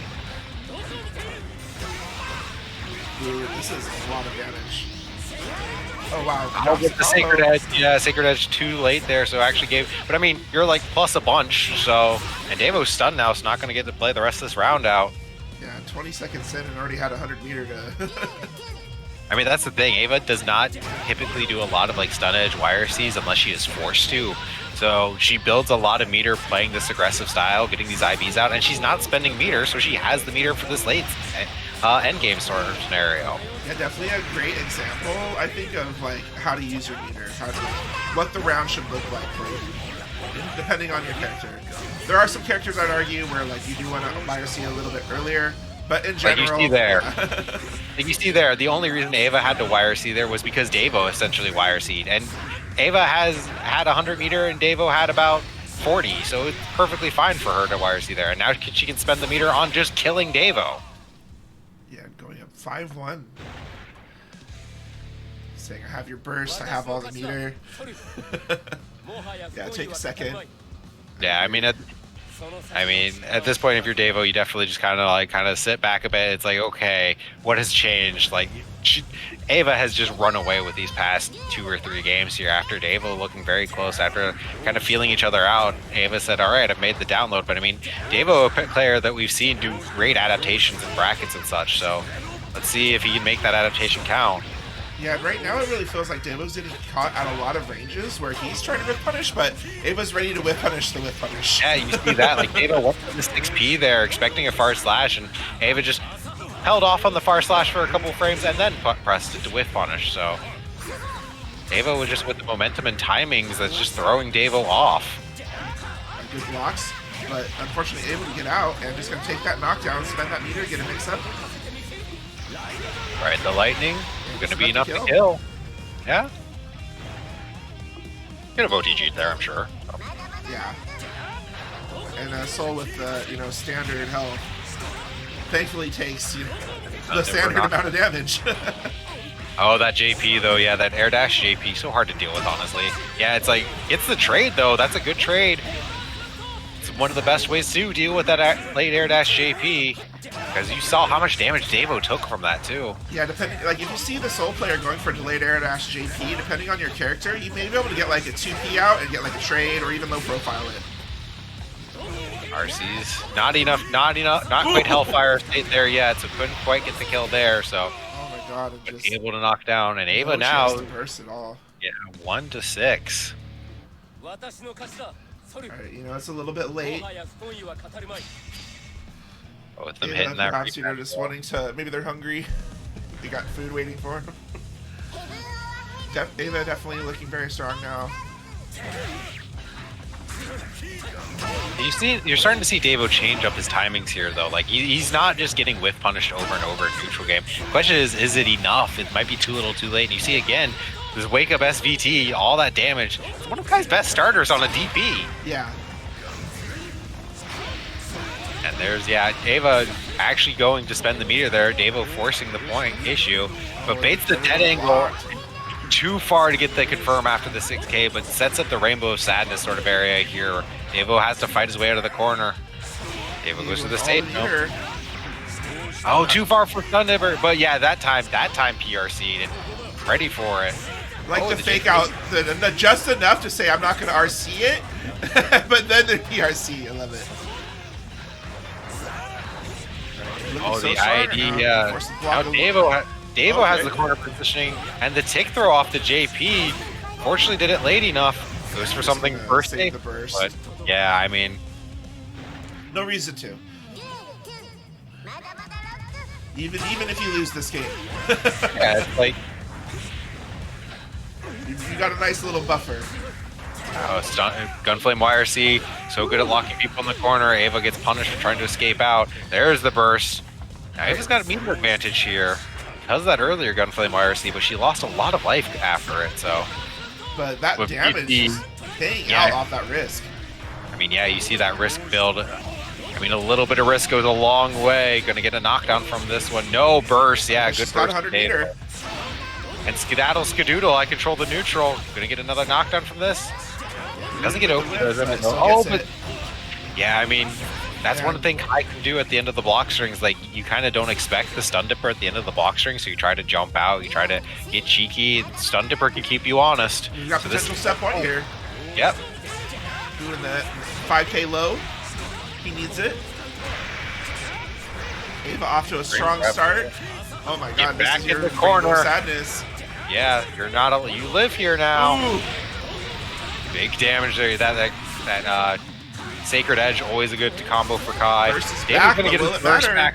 Yeah, I mean, we've seen Ava do all these burst safe confirms. Ava has all this meter. Just gonna spend the meter to keep Devo in the corner here. Get the punish. Perfect. But, and that's one hell of a perfect to see, right? It's not like Devo was just doing all sorts of good things. It's just it didn't matter. Wow. I mean, an absolute exhibition and just like a blueprint for if you are trying to learn how to play Xrd, and especially if you want to learn how to play Kai, if you want to know how meter management works in this game, just go watch Ava, honestly. Yeah. And definitely, as I said before, always very inspired me on their meter use, and just like when I see how she plays with us, like, oh my god, you know, I aspire to play like that one day, hopefully. Like, I want all the meter to do things too. Please teach me how. Just play jam, so you just always have meter, so you don't have to worry about how to spend meter. That's been my strategy, but so true. Just play the character who doesn't need to use it, like Johnny. But you know what? We had a great night tonight, and I'm gonna be wrapping it up with my spills, going over the weekly set and all that. Thank you to Black Eyed Bet, definitely. Let's see, the Mythic J, Morgan, Joy, Potato, Kanata, Jason, Luna, Renhosoft, King Jobber, Neil, Frosted, Solstice, Sweet X Jam, Davo, and of course Evangeline for the wonderful sets tonight. Glad to have you all out here on Hellfire, joining me on this Sunday evening, putting on quite a show for everyone out there. I hope everyone enjoyed it. Moving on, we have been fundraising for the West Coast Travel Fund, and I am uncertain of the amount, but I know we're at least at $320, and once again, I'm sure you've heard it all, but if you haven't, it is a travel fund organized by Pat the Flip, aimed at helping people who have not traveled out to a major travel out if they need some help for Xrd players, primarily on the West Coast. But, you know, if you are not one, feel free to reach out anyway. Maybe we can do something to help you. All skill levels are welcome. So, you know, you feel like you want to go and it's never been your time, or you just need some help getting out there, you know, try it out. And I know we've raised at least $320 for that. So, really thankful to you all. I'm going to pull up the weekly bill here and go over that. But we've got Guilty Gear Workshop on Tuesday, followed by the return of Rev Tuesday on Pat the Flip's channel. I'm sure I know Pat the Flip had a great time out there at EVO Japan, so welcome back to America. Really looking forward to that. Rev 2 as always. Alright, followed from Devin Lee, who we had on earlier, the Training Node Network, running every other week for beginner and intermediate. That's going to be running at 7 o'clock CST. And what is that on Thursday, I see? That's just a little tournament that we in the Midwest like to call Thursday Xrd Throwdown. That's our weekly bracket we'll be doing, and I know last week we did our special 2v2 all guns blazing, and the week before that was novice knockouts, NKO, our beginner and intermediate bracket. But this week we're back to our standard 1v1 double limb, good old fashioned excerpt bracket that we run every Thursday at 7:30 CST. So we'll get the bracket link for that out and posted here shortly. So make sure you look for that. We'll be posting that up soon. So look for that, and I hope to see you guys on Thursday for another TXT. Hell yeah. And after that, actually, we've got a beginner and intermediate tournament run by Light the Iron Man, Wild West Guilty Gear. Really happy to have them back on the scene running these beginner tournaments again for XR. And you can go ahead and join them at 6 p.m. 6 p.m. PST. And show your love. And then after that, just join up for TXT. Keep that tournament love going. Saturday, oh my god, Saturday, Rakusho. What is that? We're going to be running a video for that. We'll talk about that in a second. But that was going to be at 4:30 PST, and that will be on Adapter Adapt. That's right here. Rakusho from the madness of... well, me. I got a lot of madness under my belt by now. But Sunday, we've got Snowfield holding it down again. The bi-weekly tournaments running XR at 7 o'clock PST, PM, of course. Always know we have a great bracket out there. Really pulling on the viewers, too. So great to see him keeping at it and running the XR tournaments. And that's going to be our XR for the following week. Thank you, everyone, for tuning in tonight. I don't see exactly how much we raised, but for everyone who decided to donate, thank you so much for your help. Really appreciated. The amount is not important. What is important is that we're here today and we're, keeping the community alive, watching some XR. Everyone's putting on their best show for all you to watch and show off what they got. And you know what? I love to do it. I love to be able to show off, people I've never heard of or even see them play. And maybe the match goes a little bit haywire, but, giving everyone out there the chance to play and show off what they got, whether you be a net play warrior or, you're winning tournament brackets regularly. You're all welcome at Hellfire. And I'm really excited to have everyone out here to help me, especially to all the commentators tonight. Thank you, everyone. I would name you all right now, but I would definitely miss a few. With that, I'm going to go ahead and play the Rakusho promo video and then see who I can raid. Thank you so much, Amma, for sticking on comms with me. Of course, anytime. Thank you for having me, and it was a great time commentating these last two first seven, some great sets. We'll see you guys all later. I'm sure I'll talk to you guys all later after we get done with the stream. So, hell yeah! All right, let's get in there.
All right, and that is the promo for Mercutio.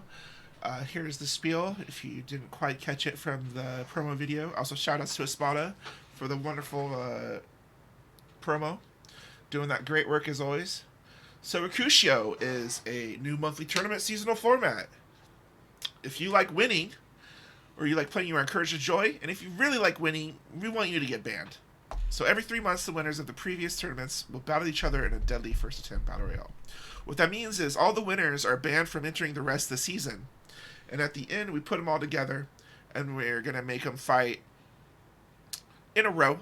If you win, you stay on. The next person gets on the cab. If you win 10 in a row, 2 above, you win the game. But also, you need to perform a Mercutio in your last round, or your last game. And what that means is you have to bind that Tom button and hit it when you win.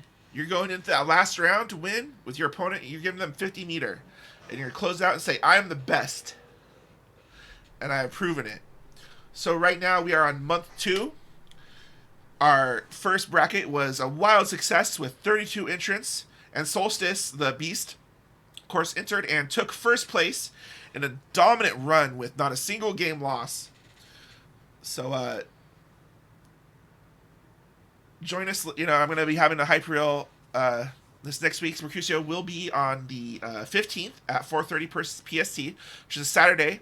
So, I'll be retweeting the link out and the Discord. I hope you all join and enter, because if not, I will be bugging you somehow and sending you the link saying you should join this tournament. Thank you so much to everyone who came out tonight. As always, all the thank yous, but thank you to everyone who donated to the West Coast Travel Fund. I'm going to be sending you all on your way, and hopefully we got someone stringing XR out there. Oh, we got Bread. So y'all give Bread your love. Congratulate him on winning DreamHack, and hopefully see you all at Mercutio on Saturday.